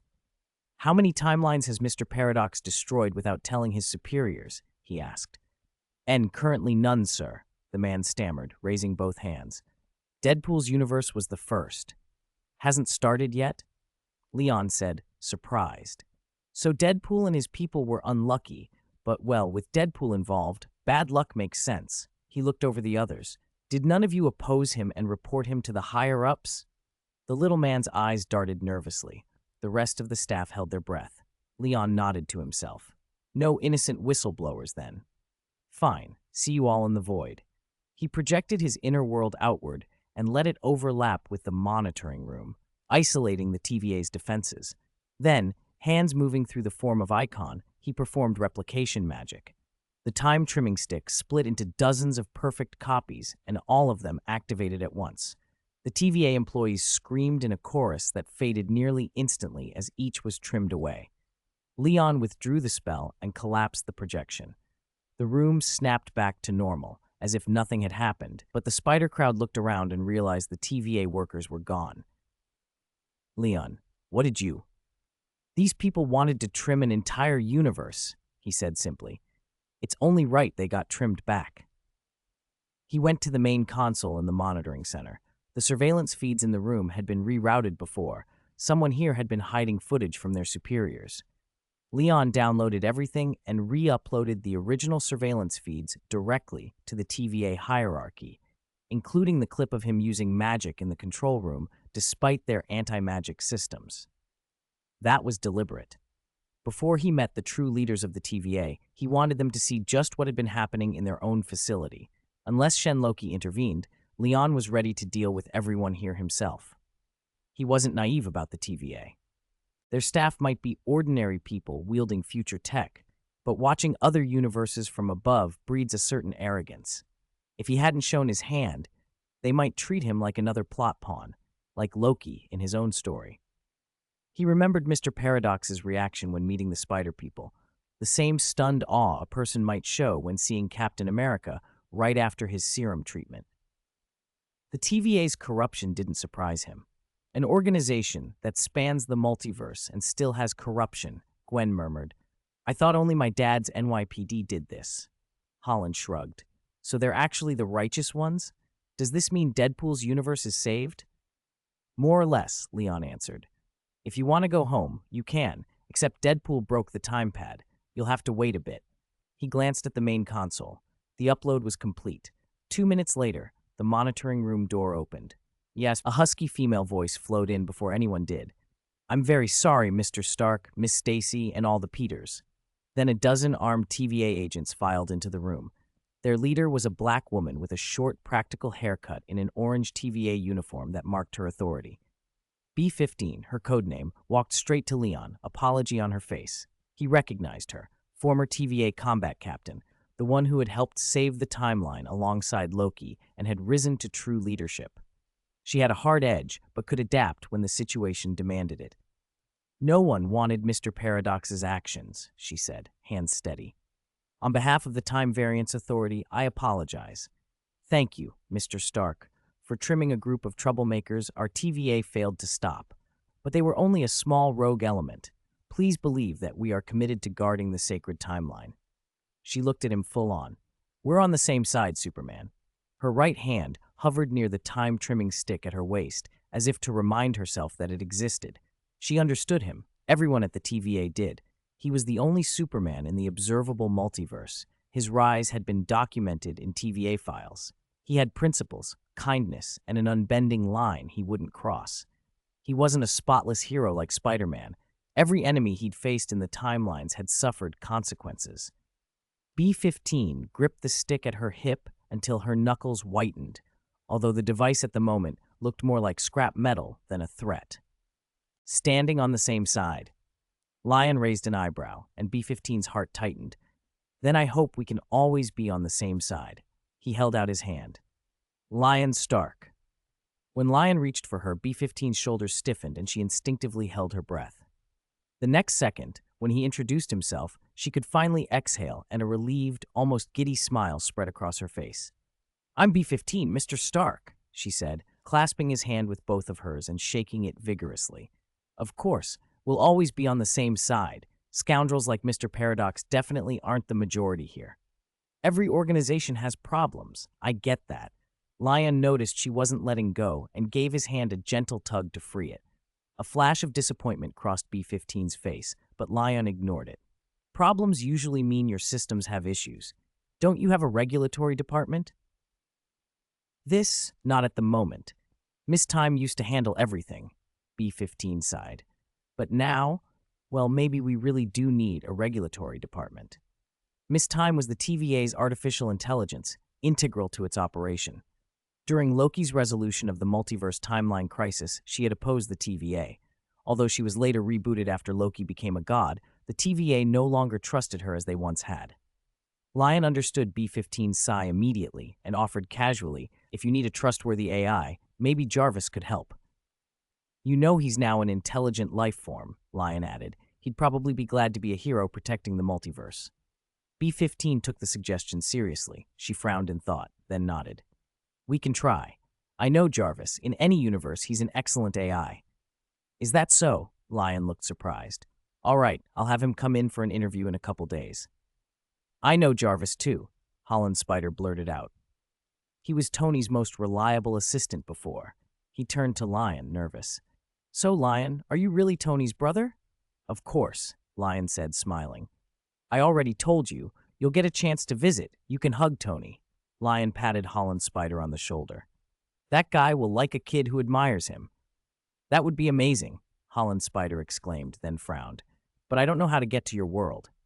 Maybe you can, Lion began, pointing at B-15. B-15 brightened. Actually, we've been developing a plan regarding anchor persons. You know about anchor persons? Holland Spider asked. Yes, Mr. Paradox told Deadpool, and Deadpool told all of us, Holland Spider said, recounting proudly. Mr. Paradox handled it well. B-15 nodded. The TVA's duty is to maintain the stability of the sacred timeline. We monitor individuals who might disrupt the balance of the multiverse and prune them in advance. How do you determine who will disrupt the timeline? Gwen asked, gesturing at herself. Does us traveling to other universes count as disruption? B-15 shook her head. Superheroes moving between multiverses is common and doesn't usually upset the timeline. She pointed at Deadpool, who was theatrically pretending to be dead on the floor. Someone like him, who's jumped through timelines and left destruction in his wake, is exactly the kind of target we watch. Everyone looked at Deadpool. To their surprise, his head was normal and his mask still in place. He'd simply been playing dead. Now, called out, he reached down and scratched himself. What did he do? Toby Spider asked. He went back into the past to save his girlfriend, killed Deadpools from other universes, and murdered people indiscriminately, B-15 explained. His actions spawned large numbers of parallel universes and even affected his original world, seriously destabilizing the timeline. Left unchecked, that could lead to universe collisions. If he hadn't later given up the time travel device and stopped leaving his own world, we would have arrested and pruned him long ago. The little spiders gasped. None of them had imagined the perpetually chaotic Deadpool had nearly become a multiverse fugitive. Deadpool, hearing this, felt a sudden tightening of fear and his hand froze mid-scratch. So what's your plan for anchor persons? Lion asked. Recruit them to catch these fugitives? Exactly. B-15 nodded. We've observed a group of restless, dangerous individuals gathering across the multiverse. They're extremely dangerous. Even the TVA struggles to handle them. Fortunately, we have a solution. Gather the anchor persons from across the multiverse to oppose them. Anchor persons often embody a universe's fate, she continued. We believe that when anchor persons gather, they can change the fate of the multiverse. Fuck! Deadpool suddenly jumped to his feet, but the anchor person of our universe is already dead. Everyone ignored him. Gwen asked, "How do you identify anchor persons?" B-15 smiled. "Except for Miss Stacy's universe, which is currently outside our observation range, the rest are clear. The other Spider-Men here and Mr. Stark are anchor persons in your respective universes." The Peters went silent. "We're anchor persons?" Holland Spider was the most shocked. "Me? I could actually be the core of a world?" "Don't underestimate yourself, Peter," B-15 said with meaning. "Spider-Man is one of the multiverse's most important roles." "But Holland Spider started. "No buts," B-15 cut in. "You happen to be all here today." She extended her hand toward them. "I officially invite you to join the TVA and form a unique multiverse team." The little spiders hesitated. Lion refused first. "Joining a team is out of the question. If there's a crisis that affects the whole multiverse, call on me. For everything else, Spider-Man is enough." "That's a pity." Disappointment showed on B-15's face. She had mainly been inviting Lion. "Everyone else can go back and think it over. The TVA will always welcome you." Deadpool suddenly leaned in close to B-15. "I agree to join. How can the multiverse team be without the Marvel savior? From now on, we'll be X-Force Team 3. B-15 blinked. "Sorry, we only want anchor persons." Deadpool's smile froze. He wildly gestured. "Can't you relax the rules a little? If push comes to shove, I'll pay the price of a chrysanthemum." "No need. We don't want chrysanthemums here." "Damn it, in the multiverse, even chrysanthemums are worthless now." Deadpool thumped the wall in frustration. Then his face brightened with a new thought. "Speaking of chrysanthemums, have you ever seen a Wolverine so drunk he couldn't stand up?" The Voidlands, the land of remains, was a graveyard at the end of the multiverse's time. It had once been a junkyard for the Time Variance Authority. Originally a void, it filled when destroyed or pruned universes let their people and things spill into it. Under Kang the Conqueror, the TVA had pruned timeline after timeline. Pile after pile of multiversal characters accumulated here. The Authority later changed hands and shifted its mission from enforcing the sacred timeline's uniqueness to preserving its stability. But the worlds and people already pruned had no return. They were left behind forever, coalescing into continents and factions within the Voidlands, always living on the knife's edge of total annihilation. In one sprawling region, the landscape was a wasteland of desert. Winds scoured the plains, lifting only yellow sand. Ruined architecture and scattered bones dotted the horizon. By the roadside, a collapsed giant stone carving lay half buried, the letters Fox still visible, the remnants of the Fox universe. When that universe had been destroyed or pruned, pieces of it had fallen here. Mr. Paradox, killed by Deadpool, and a group of TVA Timeline Control Center staff had landed in this area as well, though not on a good stretch of ground. Nearby sat a mutant base. Passing mutants had found them and taken them in. When Mr. Paradox came to, he was bound to a pillar. All around him came the dry, ragged sounds of other captives trying to breathe. He turned and saw a dozen of his subordinates tied to other pillars. Before them stood dozens of mutants of varying shapes and faces. Behind them, tied as well, was Wolverine, who had been pruned earlier by Mr. Paradox. Beside Wolverine, a man in a linen robe, Captain America, of all things, was bound too. Behind them loomed a massive helmet, 7 or 8 meters tall, like the corpse of a giant Ant-Man left in a frozen, oversized form. Its mouth had been repurposed into the entrance to the base. Mr. Paradox half smiled at the absurdity. Human trafficking in the Voidlands, he supposed. His smile died as a cultured British voice whispered in his ear. "You're finally awake. Did you sleep well?" He spun his head. A woman with a smooth, shiny, bald head leaned close, clad in a yellow-brown trench coat and heavy work boots. One hand rested on his shoulder, the other cupped the back of his skull in a posture almost intimate. Her demeanor was calm, almost aristocratic. Her fingers, however, were anything but delicate. They slid into his skull. "Cassandra, don't!" Mr. Paradox blurted, wide-eyed. He knew the face, knew the name. The woman's fingers probed inside his head, slipping through eye sockets and cheekbones as if his bones were mere curtains. Yet the motions didn't produce pain in the ordinary sense. He felt memory and sensation ripped and red instead.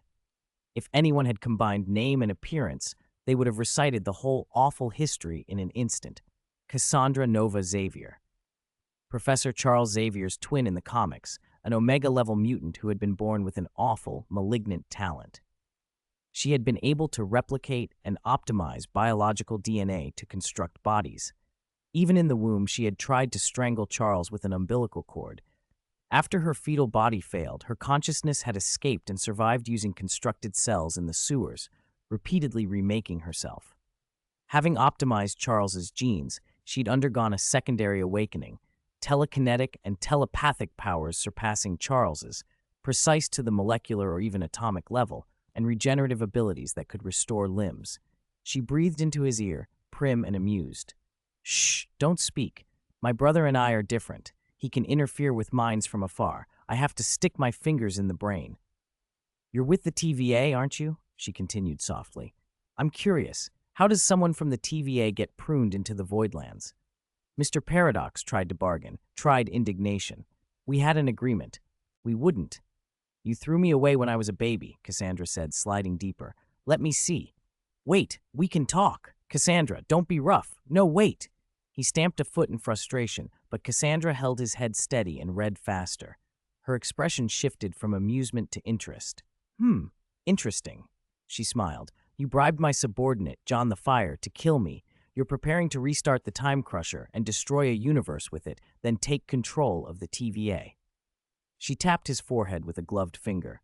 "And Spider-Man, Superman, their names, are they in the TVA too?" She withdrew her hand gracefully and wiped it as if she had been dusting an ornament. From a nearby subordinate, she took a small dog-headed gold tablet, the same sort of codex Deadpool had carried, the one Mr. Paradox had pruned and which had fallen by his side. She held it up, admiring it. "Thank you for the entertainment," she said, voice untroubled. "And thank you for bringing me a very useful toy." The tablet gleamed. "This fell beside you, didn't it?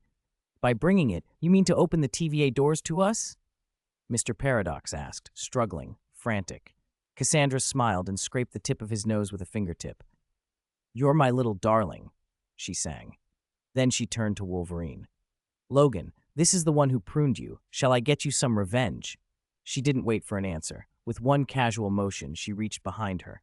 In an instant, the flesh and skin of Mr. Paradox and the dozen or so TVA captives were stripped clean from their bones, not through trauma so much as a methodical, unerring desiccation that left stark white skeletons clattering into a heap. The act was clinical, surgical in its cruelty, and Cassandra's smile never faltered. "Feel better?" she asked lightly. Wolverine stared away and said nothing. The linen-robed captain that stood beside him put on a fawning grin and offered, "He's thrilled. He's just shy." "A wolf with a stubborn temperament," Cassandra murmured, amused. "I like it." She climbed the steps cut into the skeleton base, the time tablet cradled in one hand. "The Time Crusher," she mused, eyes alight.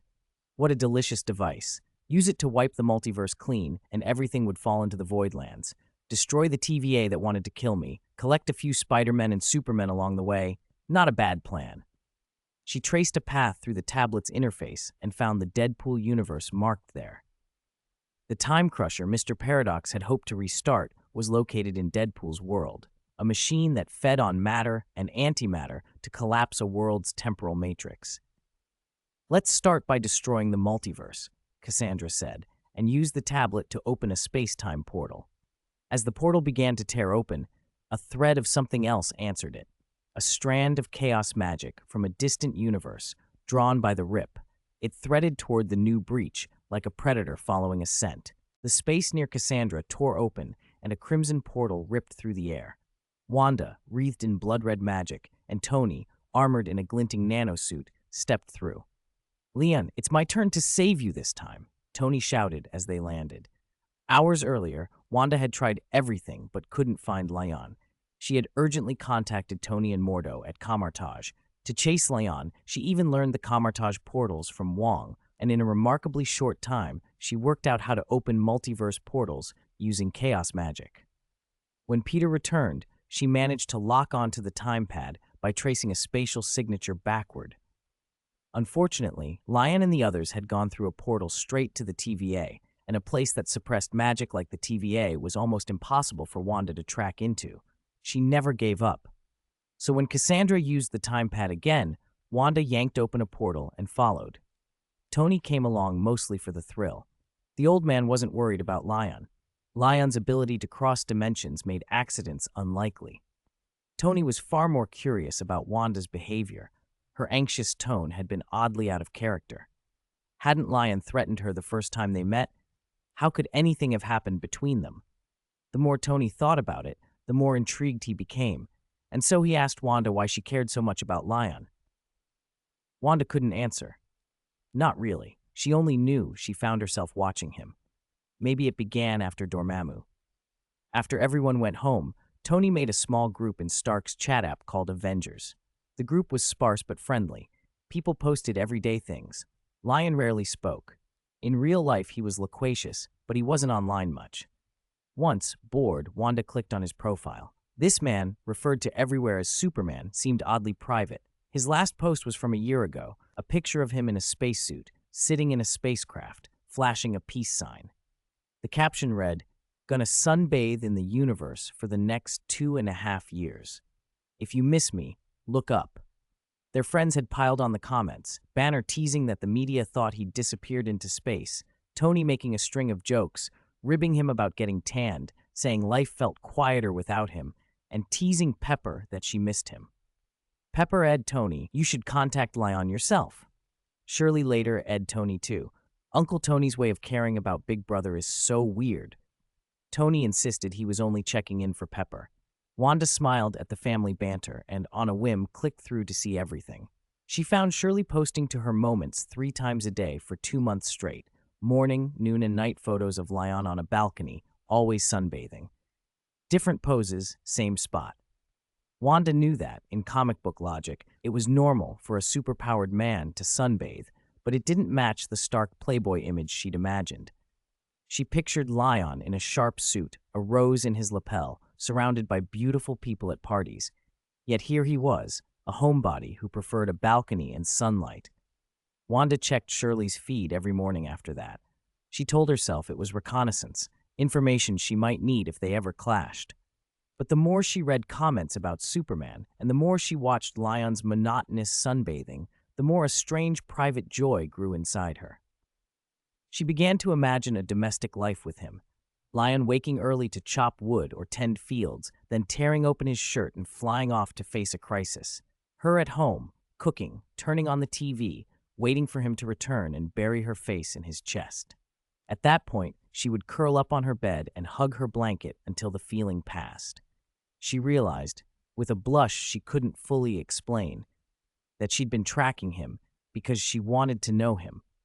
Tony had followed for the spectacle, and admittedly, to see what the spider people from Little Peter's stories looked like.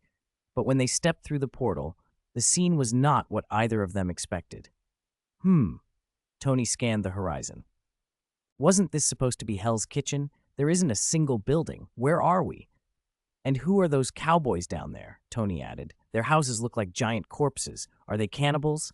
Jarvis, scan the surroundings, Tony ordered. Scanning, sir, the system replied. Wanda floated a little, letting her chaos magic reach out and feel the place. A few seconds later, she opened her eyes. Lion isn't here, she said. So we came to the wrong place? Tony asked. No mistake, Wanda said. I tracked the device in that woman's hand. A faint phantom thread of chaos magic extended from Wanda's palm and connected to the time pad clutched in Cassandra's grip. Her gaze locked with Cassandra's. Interesting. Cassandra's smile was sharp. Scarlet Witch and Iron Man, rare commodities in the Voidland. Rare commodities? Tony bristled. Is human trafficking just that brazen here? Wanda didn't bother to be polite. Where did you get that pad? Have you seen Lion Stark? She called across the void. Chaos magic coiled around her hand. Tell me the truth. Cassandra tilted her head. And if I don't? She opened her hands wide, and suddenly a mountain of telekinetic force slammed toward them. Tony's armor groaned as the force began to strip away its outer layers. The pull was immense, trying to rend him apart. Wanda's chaos magic flared. Crimson power erupted from her, blasting through Cassandra's telekinetic field and throwing the attack back like a tide. The sky turned blood red under the wash of her magic, an instant, terrifying display of control. Damn, this one's strong, Tony muttered as he steadied himself, and rude about duel etiquette. He glanced at Wanda. Thanks. Before he could say more, Cassandra started clapping, delighted. She'd expected resistance. She hadn't expected to be thwarted so quickly. Very good, she purred. You are the first to survive my telekinetic assault. She went on, voice silky and unhinged. A sorcerer once wore a red cape and called himself Sorcerer Supreme. I flayed him and wore his skin for 4 days. As expected of the Scarlet Witch, almost unheard of in the Voidland. Impressive. I'm increasingly tempted to peel your skin off, inch by inch. Wanda ignored the bloodthirsty theatrics. Where did you get that pad? She demanded again. Her clothing shifted under the influence of her power. Red fabric laced with shadows coalesced into her familiar Scarlet Witch attire. A crown, partly spectral, settled on her brow, and her eyes flared crimson, fierce and otherworldly. The wind and clouds around them seemed to bow under the presence of her power. Cassandra's smile deepened, intrigued rather than intimidated. You're bold, she said. Do you really think you can just take it from me? Chapter 252, Cassandra's First Sight. That tablet again? When Wanda appeared, Cassandra's usually composed face finally registered a change, only a small one, but enough. Raised in the Voidlands, Cassandra had always been unrivaled. Beneath her elegant, casual exterior lay absolute confidence in her own power. She lifted the time tablet with an offhand motion. You seem very worried about it. Or rather, you're worried about that, Leon. She thought back to the memory she'd just skimmed in the TVA executive's mind. Yes, Leon. Handsome, and his build much better than the Wolverine I just collected. He's worth keeping. Sorry, Witch. Cassandra tapped the tablet possessively. Your little boyfriend looks very good. He's mine now. She met Wanda's gaze without blinking. The air between them crackled like the calm before a storm. Every mutant in the base held their breath. Scarlet energy rolled across the sky. Even the wind tasted like blood. They all knew the newcomer was a supremely powerful being, and that being was angry. Cassandra had the confidence to stand down a force like that. The mutants did not. Their hearts tightened. If they weren't already sure that fleeing would only guarantee Cassandra killed them all, they would have bolted. What? Leon and Wanda, when did you two start dating? He never told me.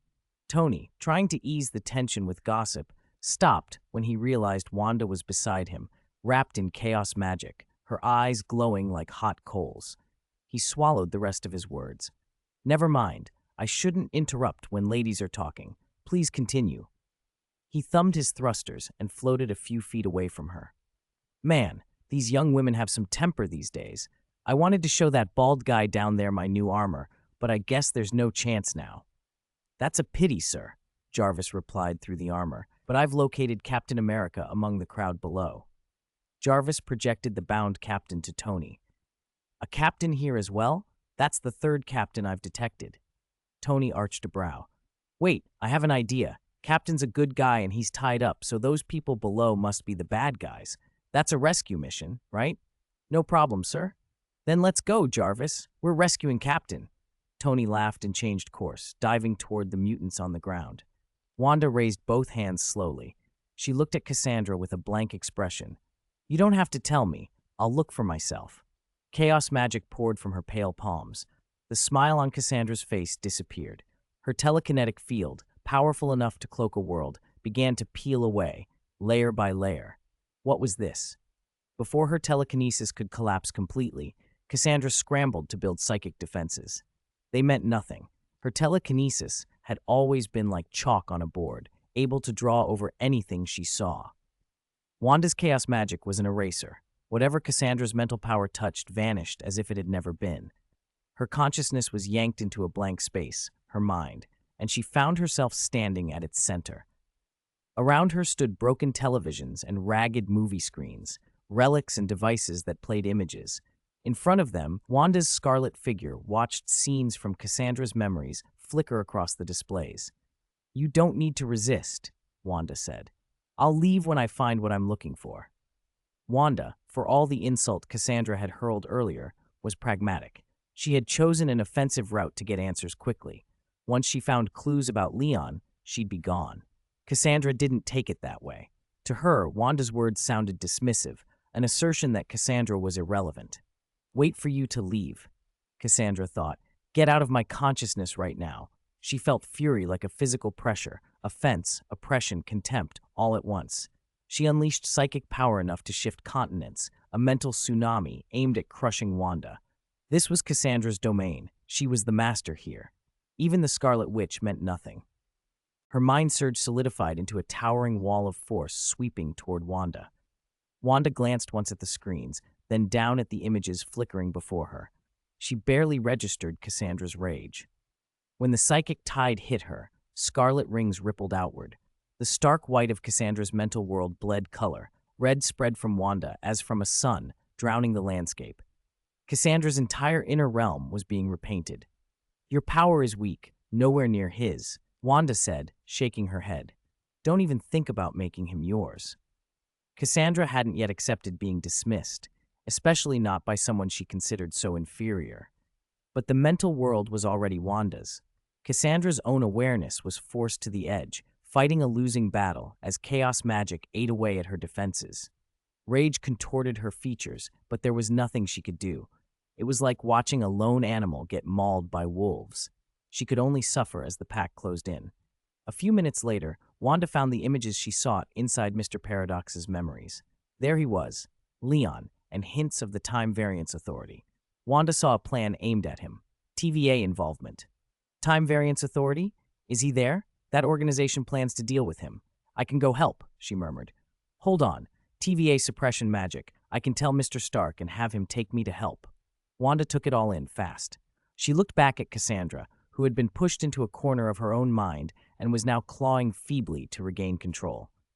Actually, if you'd told me what you knew from the start, this would have been simpler, she said. Her figure slipped from the mental space. The red tide withdrew almost as quickly as it had swollen. Cassandra felt her psychic reach return and stood, body tense, expression flickering between fury and disbelief. Scarlet Witch, she breathed. Wanda turned, expecting Tony to still be at her side. Instead, she saw him on the ground, already in the thick of it, fighting a knot of people below. They were superpowered of various kinds, some with ferocious strength, some sprouting bone-like spikes across their skin, others teleporting short distances in bursts. He'd gone straight for them. Why had he started fighting those people? Wanda considered the possibilities aloud. Are all of those people enhanced? Leon's researching genes. Maybe he could use their blood. She was thinking 2 steps ahead now. If the TVA wanted to move against Leon, and those on the ground had the kinds of abilities or genetic markers he studied, then rescuing him and getting him to safety would be more urgent than ever. Chapter 253. Captain Zhang's mouth is covered with honey. Tony was in his suit. He sent a helmeted giant flying with a left hook, and with his right hand he used an electromagnetic force shield to block an energy blade swung by a woman in a skin-tight suit. This was Mark 12, an upgraded nano-armor Tony had been building non-stop since Leon had complained he was too slow last time. It was the strongest nano-armor Tony had ever made, using vibranium and advanced optical computer tech pinched from another world. Everything had been overhauled, from thrusters to weapons. The suit's top speed could hit Mach 300. Because the whole shell was vibranium, its defense was terrifying. Even Leon, who'd only been back on Earth a few months after space, would have to work to tear it apart. With the thrusters boosting him, Tony's output now surpassed that of the massive fungus god armor, so the biotech suit was sidelined for now, useful maybe when he wanted to gulp down enemies whole or against ultrasonic weapons, but the optical computer tech was just too good. Tony blasted through the mutants. If not for one indestructible red-armored brute known as Red Tank, the enemies would have been wiped out already. Red Tank went flying again and again, only to pop back up every time. The only one still able to fight was a woman named Psylocke, who condensed light into blades. Bang! Tony knocked her out with a punch. Last one! Tony looked at Red Tank. All right, big guy, it's just you. Red Tank pushed himself up. Before I use lethal force, will you accept surrender and let me take the captain and his friend away? If you let them go, Cassandra'll kill me. He staggered toward Tony. You serious? With a boss who exploits his people, Can't you at least slack off? Tony raised a hand. The palm repulsor flared. I have a driver named Happy who's perfect at slacking off. He's already head of security. Tony's words seemed to hit home. Red Tank froze, stared at him for a beat, then looked toward Cassandra. He took a few steps backward, fell with a thud, closed his eyes, and played dead. That's right. The sooner you drop, the sooner you get some rest, Helmet Boy. Tony killed the palm cannon. Wanda's voice came from behind. Mr. Stark, I've located Leon. We should go. Tony blinked, then glanced at Red Tank. I thought I convinced him. Turns out it was you who beat his boss? Tony shut down the suit's thrusters and landed. So where is Leon? Don't tell me he's really in danger. I'm not certain. Wanda flicked a finger and the tablet slid from Cassandra's still unconscious hand into hers. He's with an organization outside of time. I don't know their stance yet. That doesn't sound good. Tony walked over to Captain America. Wait a sec. Once I get this captain out, we leave. He cut the ropes binding Captain America and Wolverine with a laser. Captain, get your friend and go. Tony hauled him up.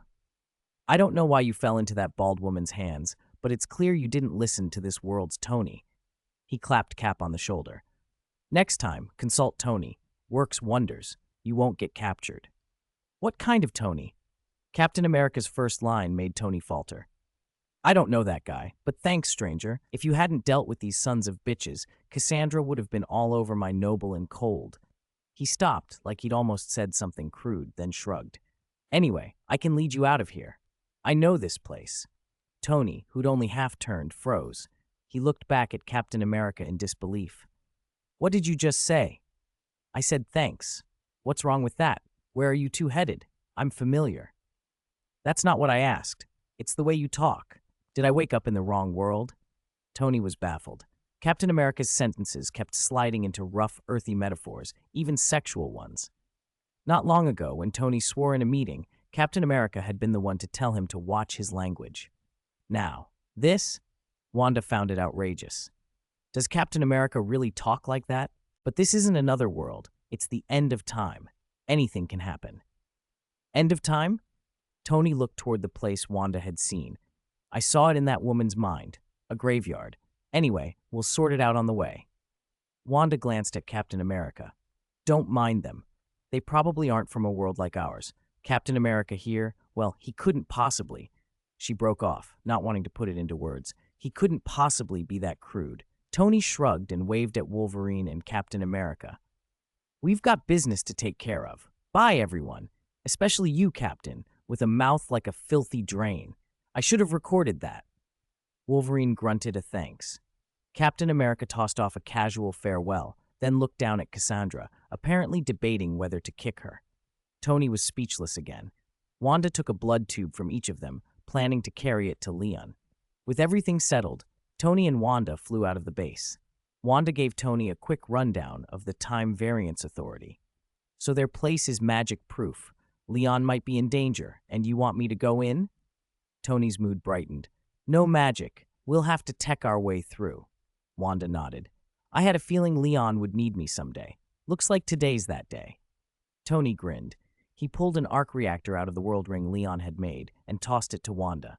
This is the armor power core I built for Pepper. Strap it to your chest. It'll work. From now on, it's yours. Tell everyone Leon gave it to you.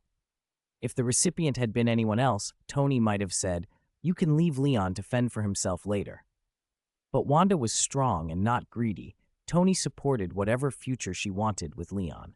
Wanda clipped the reactor to her chest. In an instant, a blue nanosuit assembled around her, conforming to her form. Her thrusters engaged, she halted her use of chaos magic and hovered steadily. Thanks. Flying in armor feels different. I'll open a spatio-temporal portal to the TVA now. Wanda pulled out the time tablet to activate it. Before she could, scarlet rings of energy rippled outward from behind them and coalesced into a huge sphere that blocked their path like a wall. Leaving? Where do you think you're going? A cold voice said. Scarlet Witch, you broke into my master's house, stole what you wanted, and now you expect to walk out without permission. Wanda turned. Cassandra stood at the base entrance, eyes hard as knives. She held Captain America by the throat with one hand and raised the other, wearing a sling ring. The ring flashed green and red light at its edges. Chapter 254, Jang Wanda vs. Cassandra. Sir, a massive gamma energy burst has been detected. The surrounding physical laws are being altered, Jarvis warned from inside the armor. The energy signature is similar to the Space Stone young master Leon once used. The probability that the opponent possesses an Infinity Stone and is actively using it is over 97%, Jarvis continued. Tony's eyes were fixed on the sling ring in Cassandra's hand. What about the other 3%? He asked. The other 3% is that it's a show, a grand display masking a raw gamma overload, like Banner turning into the Hulk, Jarvis said. That chance is ridiculous. It shouldn't even be 0.1%. Tony pursed his lips. He pointed at the light on the sling ring. Did you see the green and red glows on that ring? That's the Time Stone and something else. Sir, you are correct. Based on the readings, the other gem is the Reality Stone, Jarvis confirmed. Tony grimaced. Each Infinity Stone was terrifying on its own. The Time and Reality Stones together were a nightmare. Jarvis, could Wanda handle this? Her power is very similar to the Reality Stone. Jarvis answered, that might be our best option. Wanda, overhearing them, unclipped Tony's armor and floated up. Her hands began to weave with chaos magic.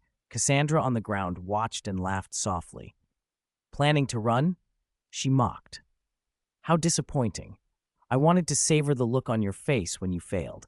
She rolled the sling ring between her fingers, the green and red stones catching the light. I found this little trinket on the Sorcerer Supreme I killed, she said with a tilt of her head. You seem rather familiar with it. You could see fear on your face, Cassandra went on, switching back into her cultivated British accent as she casually tossed aside the suffocating that unconscious Captain America. The power of these two stones is terrifying, isn't it? Witch, have you anything to say for yourself? Wanda tilted her head at her adversary for a moment, then spoke slowly. In my dreams, there was a Wanda who met someone like you. That person taught her what the Scarlet Witch is. She drew in a breath. Since you asked, I'll tell you what I am. Chaos magic surged through Wanda like a rising tide. Crimson waves slammed into the inner wall of the dome Cassandra had built. In just a few breaths, the pocket of reality Cassandra had carved was being reformed, Wanda's magic knitting the altered space back to its original state. For a moment, the Reality Stone and Wanda's chaos magic seemed evenly matched. The world appeared split into two reds, meeting at a center where objects disintegrated to dust.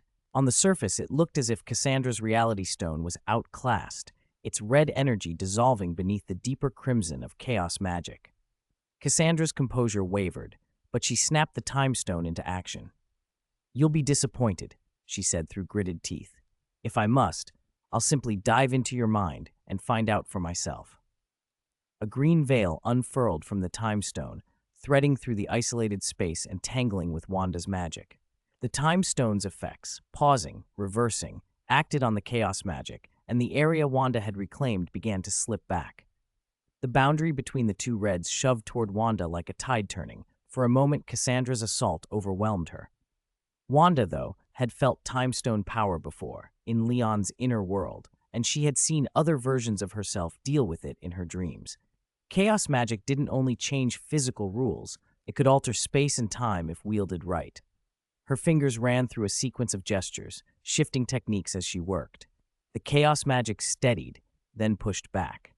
Cassandra's use of the stones was crude compared to the subtle, adaptive modulation Wanda could enact. The tug-of-war swung back in Wanda's favor. Reality bent, reformed, and shattered again under the collision of those energies. At the convergence point, the air itself threatened to collapse. But Wanda, drawing on the experience she'd gained from the many alternate versions of herself, learned fast, adapting her casting as if following memories she hadn't lived. Cassandra, meanwhile, began to panic. Damn it, she snarled, pouring everything into the stones. Her face twisted with rage. How can you do this? Witch, you're as infuriating as Charles, refusing to die even with the noose at your throat. You dare defy me? Then die, she cried, and her telekinesis swept outward like a tsunami. The huge corpse of Ant-Man behind Cassandra disintegrated under that force. Giant bone spikes ripped free and screamed through the air toward Wanda. Tony, who'd been watching with his jaw open, finally found something he could do. Got it! he shouted, cutting between them and unleashing repulsor blasts.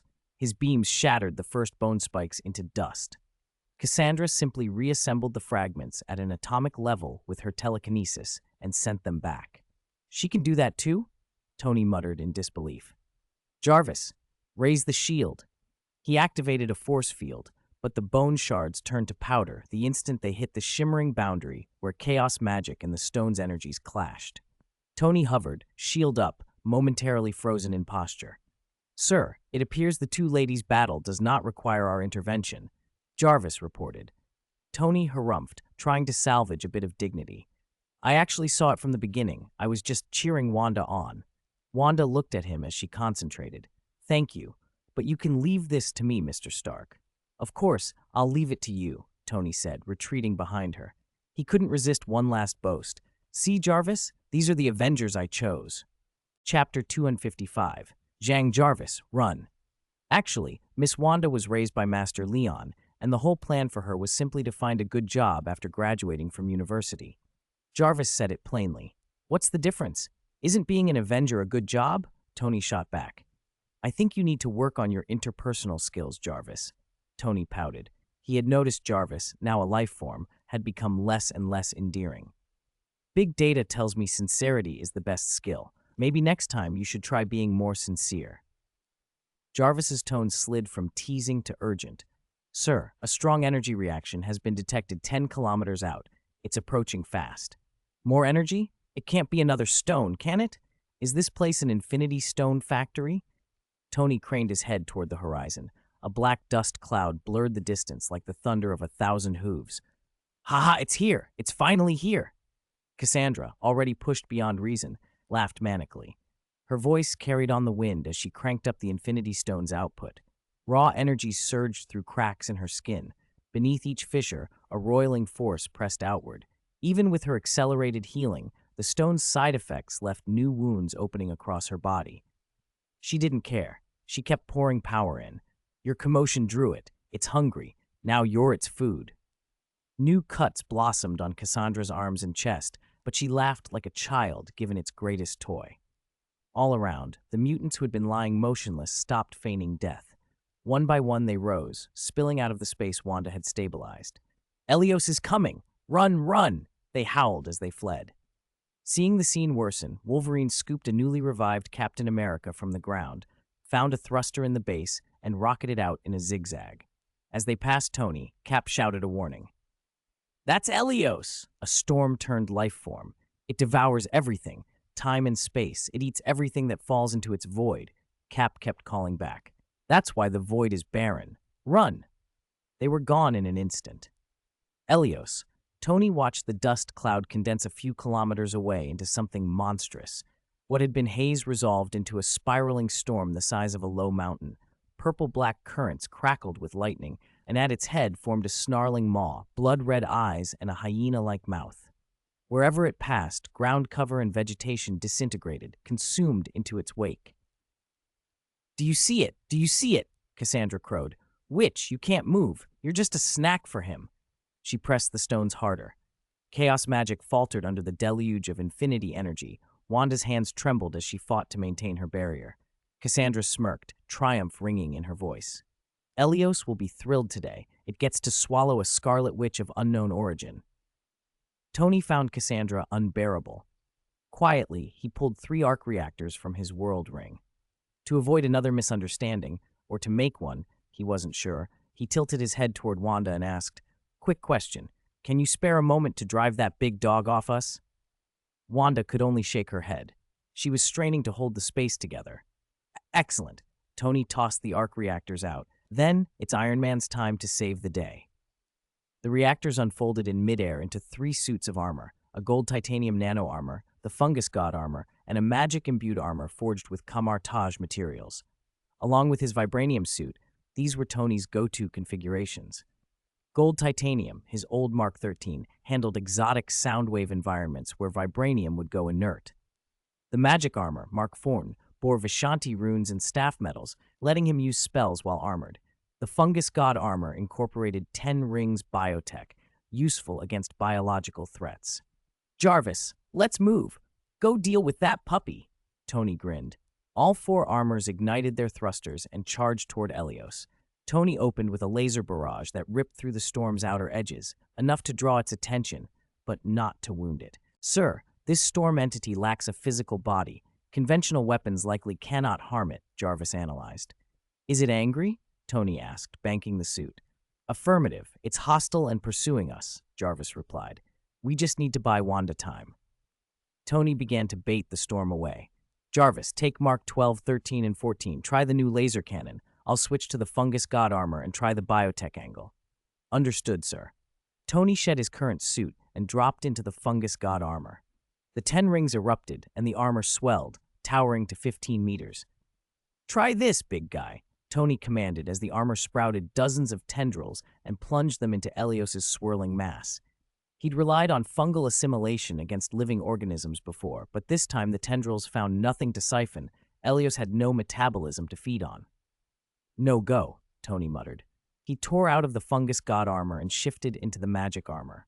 Flames flared from its boots as runes ignited, and he gained speed. Behind him, the fungus god armor was swallowed by Elios's maw, vanishing in a smear of dust and light. Jarvis, ready? Tony called. Laser cannon charging, sir. Jarvis merged the nanomaterial of 2 suits into twin cannon barrels. These weapons were Tony's latest, designed to break apart small meteorites, and when they charged, the armored hands fused into massive muzzles. Tony's magic armor flashed with speed runes and lifted them above Elios. Fire! 2 blinding shafts of light dropped like judgment from the sky, punching through the storm's core. The explosion was catastrophic. Fire, dust, and a pressure wave rolled out as Elios inhaled everything in front of it. Then, with terrifying swiftness, it surged forward and swallowed the 2 armors whole. The storm shook, then kept coming after Tony.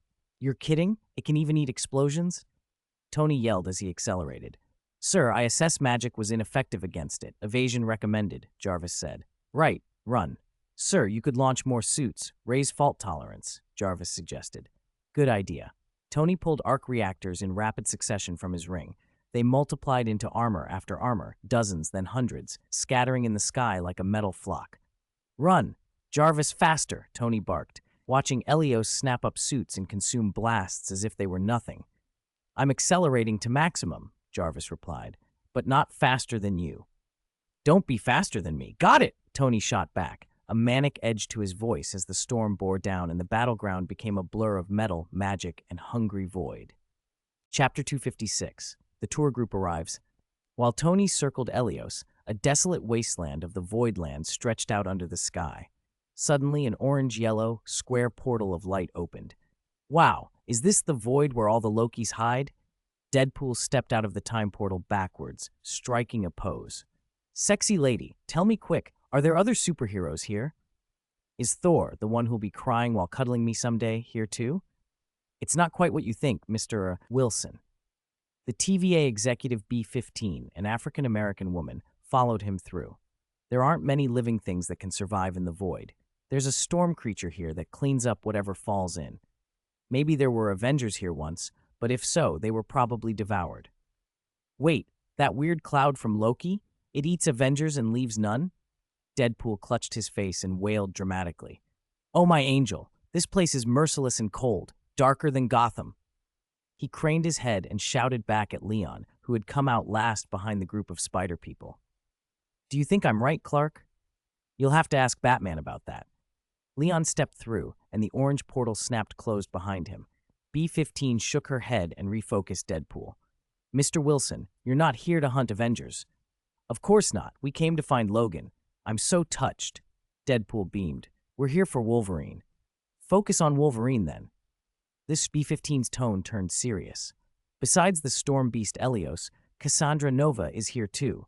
If you don't move fast, your friend could be in danger. Oh, that's a shame, but I think he already is in danger. Deadpool put his hands on his hips. And he's found a new boyfriend with a hood. Why would you say that? B-15 frowned. Sorry to interrupt. Holland, one of the spider people, spoke up, pointing to a nearby stretch of wasteland. That person over there looks a lot like the Wolverine from the photo you showed us. Where Holland pointed, 2 bodies lay on the ground, curled together. The one underneath was unmistakable. Logan, A second figure lay over him, head covered by a ripped hood. Deadpool gasped and clapped both hands to his cheeks. My angel baby! I was worried about this old wolf just seconds ago. Who would have thought he'd already found a new outlet? The spider people ignored Deadpool's theatrics and crowded the pair. They look unconscious. Nothing too bad, right? Gwen asked. Their position is weird. Why are they clinging like that? Holland mumbled irrelevantly. Leon examined the area. There's booster wreckage nearby. They fell from the sky. With Wolverine as a cushion, they didn't die. B-15 strode over and scanned Logan with her time pad. A few seconds later, she nodded. It is the Wolverine from before. Excellent. I knew it. Deadpool swaggered over and, as if at a show, reached to flip the hooded person off Logan. So who's this other guy? Cyclops, is it? The hood slipped away, revealing a scruff-bearded, messy-haired face, still undeniably handsome. Deadpool practically squealed, hands flying to his mouth. He is, he stammered. Oh my God, he's that man! What man? Gwen asked, puzzled. Deadpool dropped his voice to a conspiratorial whisper. He's the sexiest man alive. He fulfills everyone's fantasies. Who is it? Someone demanded. Captain? Deadpool teased, and Holland leaned in, eyes wide. He's Captain America, but how could Captain be here? I haven't seen him in ages. No one talks about him. Peter, that's not the Captain America from your world. B-15 managed a wry smile. Your Captain America is actually in. Never mind. That's private. She tapped the time pad and reopened the portal. Since we found Wolverine, let's take him back. The spider people looked disappointed. They'd expected to arrive in the void and face a string of epic battles, not stumble on their mission objective so quickly. You've all joined the TVA. There'll be more chances to come to the void, B-15 said, moving toward the portal. For now, let's wait. Leon cut her off. His tone tightened as he detected something. Someone's using Infinity Stones in the void. Does your TVA not care? Infinity Stones? B-15 blinked. All the Infinity Stones that survived pruning are in TVA custody. How could there be stones here? Let me check. Leon activated his enhanced vision and hearing. In the distance, he could make out Tony, maneuvering around the storm creature Elios, and Wanda locked in a stalemate with a bald woman. From their armor and powers, they were clearly Tony and Wanda from his world.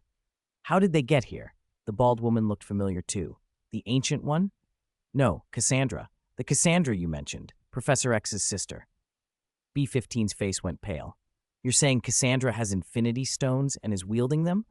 Yes, time and reality stones. Leon's voice was grim. This is bad. B-15 remembered the fragile balance the TVA had maintained with Cassandra before. We could barely hold her before.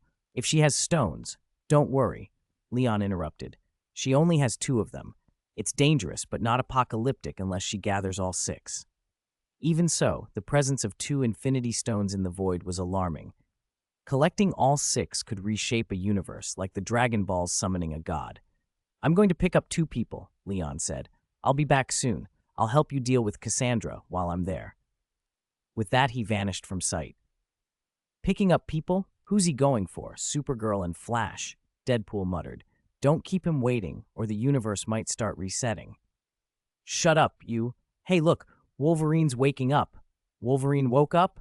A dozen voices flooded around Logan as he blinked and sat up, swarmed by eager spider people. His gaze cut through them and landed on Deadpool. Instantly, his face hardened, a feral snarl forming on his lips. Fuck you, you stupid idiot, he snarled. Chapter 257. Horizontal Push.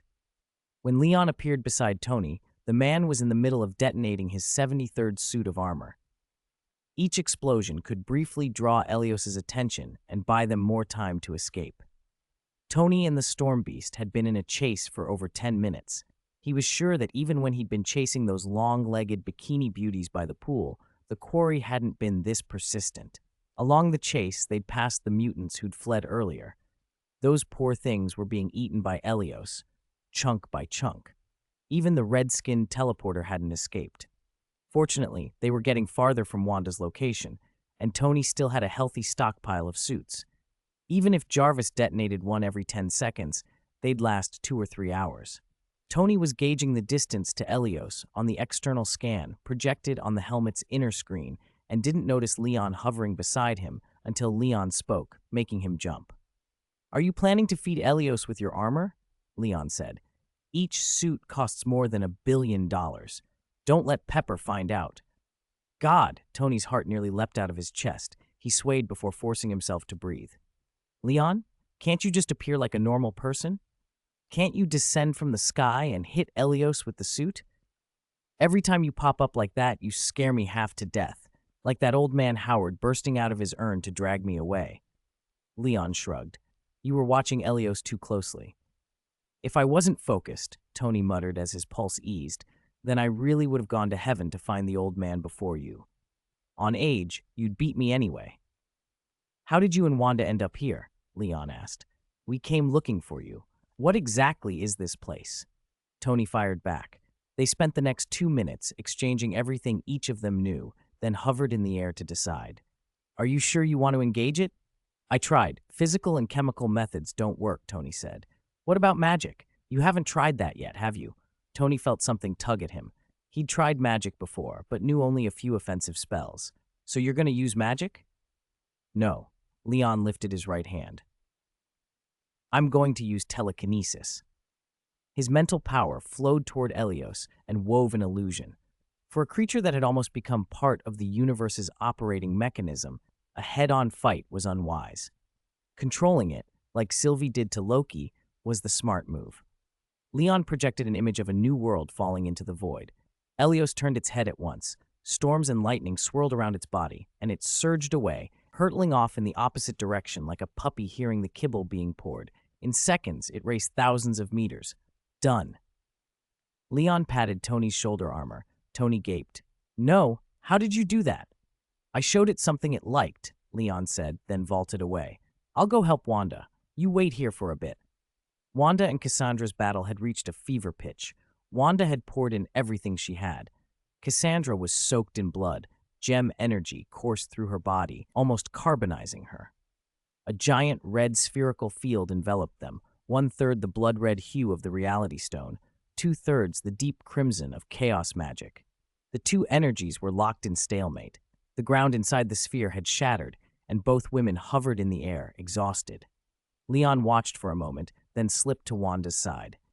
The dense chaos magic hit him instantly, beginning to erase him at the atomic level.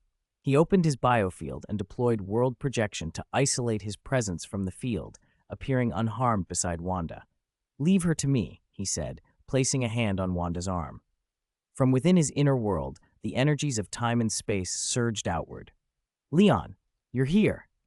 Joy lit Wanda's eyes. She stopped pouring out chaos magic without a word. She trusted Leon absolutely. She was completely spent. Magic could replenish her body, but her mental reserves were finite. The SS-1 serum had boosted her cognition, but she was still pushed to the limit. Rest, Leon told her. He took over Wanda's weave, channeling the Infinity Stone's energies to counter the chaos magic. He could have cranked the stone's output and crushed Cassandra easily, but instead he gently tossed Wanda clear and then twisted his body like a meteor into Cassandra's domain. Cassandra barely had time to register the intruder. Before she could muster the stones, a fist slammed into her lower abdomen. There was no struggle. Cassandra blacked out.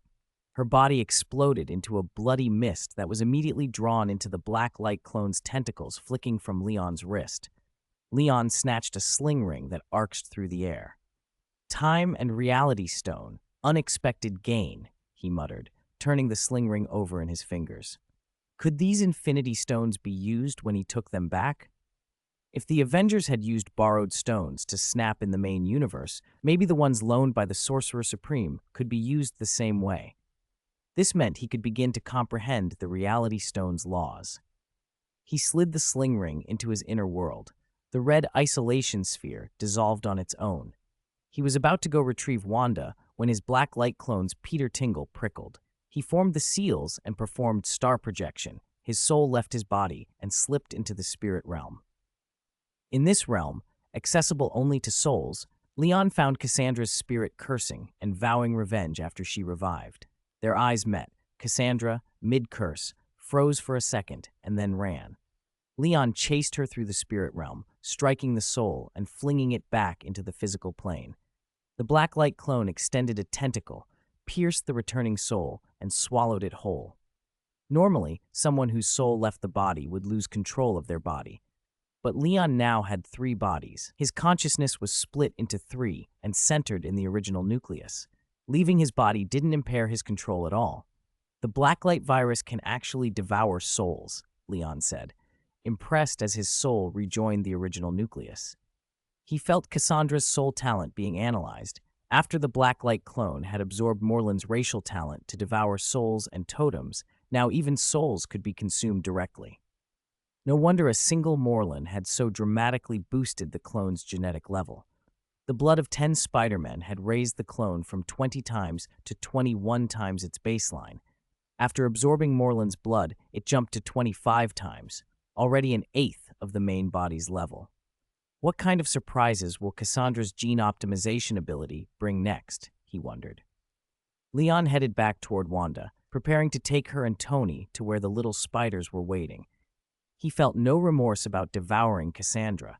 Tony had said this version of Cassandra matched the comic portrayal, innately evil. When dealing with someone like that, there were only two outcomes. She dies or her enemy does. If she considered someone an enemy, she wouldn't stop until one of them was gone. Chapter 258, Dutch Spider and Iron Man. Are you sure? Those people down there are staff from that so-called Time Variance Authority? Tony asked. It's the Authority, not the Variance Authority, Leon corrected. And those two fighting aren't TVA agents. They just returned to the starting point, Leon with Tony and Wanda, and froze at the scene below. Deadpool and Wolverine were rolling on the ground, locked in a brutal embrace that had become full-blown carnage, claws and knives, blood and torn flesh. It looked like a tomato doing battle with a fried egg, tomato juice and yolk splattering everywhere. The little spiders and Captain America were off to the side, cheering for Wolverine. Their uniforms were ripped and stained, patched with deep and shallow tears. Whatever attempt they'd made to stop the duel had clearly failed, and they'd chosen sides. Leon, Tony, and Wanda landed nearby. Isn't Deadpool supposed to be here to help Wolverine? Why are they fighting? Leon asked B-15, but before B-15 could answer, the little spiders turned at the sound of their voices. When Holland Spider saw Leon, his mouth started moving like a machine gun. Leon, you're finally back. Did you find the person who used the Infinity Stones? Deadpool and Wolverine are nuts. He jogged up, words tumbling out. After you left, Wolverine woke up, saw Deadpool, and called him an idiot. It turns out Deadpool brought him here without permission, almost had his memory messed with. So Wolverine flipped. He called Deadpool some kind of garbage X-toy, said he was a joke, and that places like the Avengers and the X-Men wouldn't want him. Well, to be fair, the Avengers are fine. Everyone there's great. He said some really harsh stuff. Said in his 200 years he'd never seen someone more pathetic, unloved, and foul-mouthed than Deadpool. He even mocked him that he couldn't save his world or win back his love, something about a dancer. He went too far. Deadpool took it and just punched him. They've been at it ever since. We tried to stop them, tried to web them up, but nothing worked. Holland Spider finished at breakneck speed, then spread his hands. Maybe only you, Leon, can stop them. After all, you're Superman. Hey, Miss Wanda, why are you here? Wait, that armor. His eyes snapped to Tony and froze. He pointed, voice trembling. You are. Tony flipped his faceplate up with theatrical timing and grinned. That's right, I'm Iron Man. Know me? Holland Spider's reaction was immediate and visceral. Stark, sir. His voice cracked. He couldn't believe it. The man in front of him was Tony Stark. For a moment he looked dazed, then his eyes went red and wet. He suddenly began to sob. When had Holland last seen Mr. Stark? At the funeral, watching the portrait float away? Or the time Mysterio tricked them all and that pre-recorded message from Stark left him hollow and helpless? The desolate wind seemed to carry dust from 1,000 empty nights. Holland Spider stared and a tear slipped down his cheek. Tony blinked, taken aback. Why was this kid crying over him? Were TVA employees that emotionally fragile? He tried to play it off. I was kidding, kid. You're not a pajama baby. Nice outfit. Custom? Want me to upgrade it to nanotech? His armor contracted smoothly back into the arc reactor on his chest, leaving him in a casual shirt with a Superman emblem. Tony stepped forward and patted Holland Spider's shoulder, awkward but sincere. Comforting young people wasn't his forte. Leon had never needed cheering up, but Tony offered what he could. Holland Spider flung himself into the hug, gripping Tony like his life depended on it. Sorry, Mr. Stark. I'm sorry. I messed up everything you left behind. The drones are gone. Aunt May is gone. MJ and Ned. They don't remember me. Tony felt the tremor of the boy's grief, the dampness of his shoulder, the sorrow pressed down like a world. He exchanged a look with Leon that asked what had happened. Leon's only answer was a glance. The Tony in Leon's world was his half-adoptive father, and he died. Tony's face shifted as the memory clicked into place. How did he? Thanos, Leon said quietly. Tony understood in a single, cold pulse. If his counterpart had snapped his fingers and died, would Leon be this heartbroken? Leon looked away, refusing to meet him. Tony rolled his eyes at him, then returned his attention to the distraught Holland Spider. No one gets me like I get me. The other Tony would be proud of you, kid. Those words snapped something into focus. Holland Spider blinked, let go, and saw the damp mark on Tony's shoulder. Sorry, Mr. Stark, there's a Mr. Stark in my world too. I thought you. It's okay. Not important, Tony said. Tell me the story. Come on, sit, talk. Of course. Holland Spider wiped his face, attempted a brave smile, and fell into step with Tony. They moved off together, the boy pouring out his days, the man listening. Leon and the little spiders watched them go. So, your brother really is Peter One's adoptive father? Toby Spider asked. No, Leon said. That's someone from another parallel world. Peter's Tony already sacrificed himself. Like Ben, Garfield Spider murmured, eyes down. Pretty much. Gwen's gaze drifted toward Wanda. Is she your girlfriend, Leon? Leon didn't answer. Instead, he looked at Wanda and said, Why don't you introduce yourself? Tony's first move to woo a girl. At the right moment, force the woman to make a choice about the relationship. Move things to the next level. Everyone's eyes turned to Wanda. Her mind went blank with a sudden bang. She could face Cassandra with the calm of a veteran witch, but Leon's question had the effect of turning her back into the shy 19-year-old she still felt like inside. Between us. All those stares made Wanda want to deny it on instinct. Like most bashful girls, standing next to the boy she liked, even a passing glance from someone else made her cheeks warm and her head want to drop. But then she noticed the blonde in the black and white jumpsuit, hair cut in that punky Gwen way. There was concern in her eyes when she asked. That single look cooled Wanda's flush. We're not in a romantic relationship yet, Wanda said to Gwen. She denied it, but left room for possibility. Yet?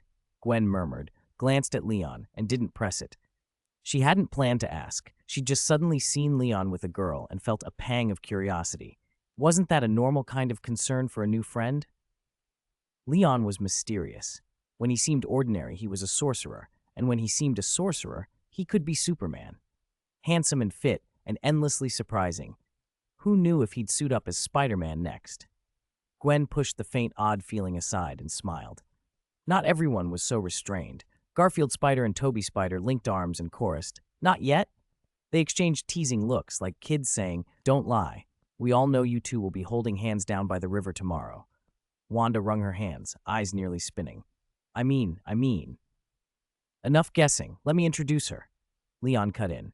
This is Wanda Maximoff, the Scarlet Witch of our universe. Very powerful. She might save your hides a few times. The two Spider-Men stopped teasing and with mock solemnity introduced themselves. B-15, who had an inkling of what the Scarlet Witch could do, also added a quick self-intro. Even Deadpool, who was at that moment getting a claw embedded in his waist and another in his groin, raised a hand between flurries of blood and grit. I am the Marvel Savior. Wolverine's claws slid out and found Deadpool's head. Savior? You can't even save yourself, he growled. The two resumed their ridiculous, violent ballet. Sometimes they pierced an artery and blood spurted. Sometimes a blade pulled from a kidney dragged a string of gore. Everyone kept a wary distance. A full 10 meters separated the friendly corner from the bloody quarrel. It was as if two worlds were colliding in one room. Captain America stepped forward before the introductions could finish. He fixed Leon with a righteous stare. I want to be clear. Are you absolutely sure you killed that twisted Cassandra? Leon's eyes darkened. We, the survivors who joined to resist Cassandra, failed countless times. Every time we thought we'd succeeded. Even if her egg-shaped head was cut off, she'd laugh and recover the next second. We lost Magneto, Punisher, Quicksilver. We didn't die at Elios's hands, and we were just about to, until... You sure she's dead? Not just maimed. Dead, dead? Captain America demanded, voice hard as steel. Leon raised an eyebrow. Although your language is colorful, he said. Yes, Cassandra is dead. Not even her soul remains. The words hit like a match. Captain America's chest went tight, then his expression cracked. A string of curses poured out, furious and obscene. Then suddenly he burst into hysterical laughter. Bent double, gasping laugh after laugh. She's finally dead. If she were alive, she'd... He ranted, then laughed more. Now it's good. I'm not happy until I find her corpse. I want to set it on fire, piss on the flames, and dance on the ashes. People stepped back a few paces at the sight of the stoic hero unhinging in such a way. Deadpool blinked and said, Dude, that's above my foul-mouthed level. Wolverine gave Captain America a few sharp looks, then went back to gouging Deadpool's posterior. If it weren't for you, would I even be here? He muttered. At last Captain America calmed, hunched and breathing hard. She's dead, he said, eyes sharpening. But her minions, she still has minions out there. I'm going to deal with them. Her minions at the base were completely devoured by Elios, Tony said conversationally, turning from a chat with Holland Spider. I saw it myself. Captain America's face tightened. The base people dead, fine. But she's got a bunch of Deadpool mercenaries outside. I want to go beat those Deadpools up. A whole group of Deadpools? The little spiders echoed. One Deadpool was a handful. An army sounded insane. Let me at them, Captain America said, tugging at the burlap wrap around him. I can't let it go otherwise. Hold on, we'll send you, Leon said. He drew a circle in the air and conjured a golden portal. On the other side, 100 Deadpools in red uniforms were peering in. They stood as one, guns and knives at the ready. Go on, we'll cheer you from here, Leon said, pointing through the portal. Captain America froze. He hadn't planned to find Deadpool. Only a madman would actively seek a pack of mercenary Deadpools. He'd wanted to leave the moment he'd seen the TVA person. But everyone was watching him now, and the pressure built. You gonna beat up the Deadpools? Go, Leon prodded. On the other side, at the mention of an impending brawl, Deadpool's contingent leapt to attention. Guns clicked, blades sang. The air thrummed with the cheerful clinking of weaponry. Oh, Captain America versus Deadpool Corps. Pause, called one Deadpool, patting Wolverine's hand to get out of his grip. He squirmed free and looked at Captain America with a fanboy grin. It's starting! He'll say the line, right? Deadpool pounded his chest, ready for the slogan. Wolverine jabbed him in the butt with a claw.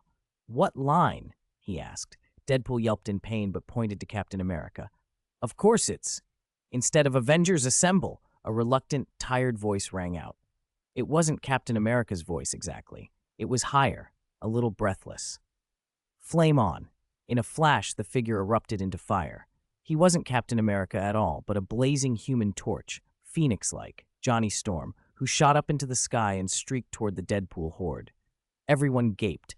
Deadpool, who had been clutching his chest to shout the anthem, just stood there, jaw dropped. Leon arched a brow. He'd half suspected this rough-tongued, unhinged man might be some hydra-warped captain from another world, trying to slip away. He didn't expect it to be Johnny Storm. The actor who played Johnny and the actor who played Captain America in those old movies? Same face? Multiverse, perhaps. High above, the flaming figure suddenly changed direction. Sorry, guys, his voice trailed back from the sky. I just remembered I should tell the other survivors the good news about Cassandra first. I'll come back and beat up those Deadpools later. The Human Torch's voice faded as he flew toward the horizon, a streak of fire dwindling into the clouds. The assembled crowd stood in stunned silence. Deadpool sagged and muttered, What the hell? Leon shook his head, amused and resigned. Not Captain America. Johnny, the pyro. Figures, Deadpool said, wiping at his face. No wonder he curses so much. Johnny wants to hit us? Him? A skull popped through the portal and tumbled into the light. It wore a ragged Deadpool mask. An oxidized cervical vertebra dangled beneath it like a grotesque necklace. Its bulging, unblinking eyes glanced up at the slipstream left by the Human Torch, and it yelped, Damn it, this kid ran off after mouthing off? He's got more nerve than any of us. We have to catch him and hand him to Cassandra the Tigress so she can properly devour him. Deadhead, the skull Deadpool, howled orders at the swarm of Deadpools looming behind him, or more accurately, behind his head. From the other side of the portal came cheers. A kid-sized Deadpool grinned nastily. We should smear honey on his donut so Cassandra keeps licking from the front all the way in. Oh, baby Deadpool, I adore your terrible ideas. More Deadpools pushed forward, brandishing twin pistols, katanas, knives. Female Deadpools with ridiculous curves elbowed past a Golden Age Deadpool in a gas mask. Cowboy Deadpool swung a lasso. There were Baby Deadpool, Ronin Deadpool, Zenpool, hundreds of them, a scarlet tide of insanity spilling toward the portal like a pack of inmates who just vaulted the asylum fence. Shit, he must have run far. I say we follow him and find where the survivors are hiding. Tell them ghost stories all night, one suggested. Shouldn't we let Cassandra know first? Her fee isn't cheap, another reminded. Then we tell Cassandra, then we tell ghost stories, someone else decided. Let's go. Let's poke their donuts. A voice cut through the chaos. Wait, isn't that Johnny's crew? Shouldn't we be after Johnny, not their friends? Finally, someone noticed Leon and the others. Deadpools, bless them, lived in their own tiny universes. Outside that orbit, they barely registered anything. But one of them squinted at a group near the portal and screamed, Hey, look at the guy pretending to be Superman. That's fucking Peter. Peter? Where's Peter? Fuck, there he is. 1, 2, 3. Holy crap, there are 3. My favorite Peter's actually here. The Deadpools went feral. Every masked face widened with a sort of hungry, ridiculous gleam. Garfield Spider felt his scalp tingle. Oh God, this is bad. He and Toby Spider both inched back and hid behind Leon. Leon, please don't let them come near, Garfield begged, clinging to him. There are 100 of them. They all want Peter.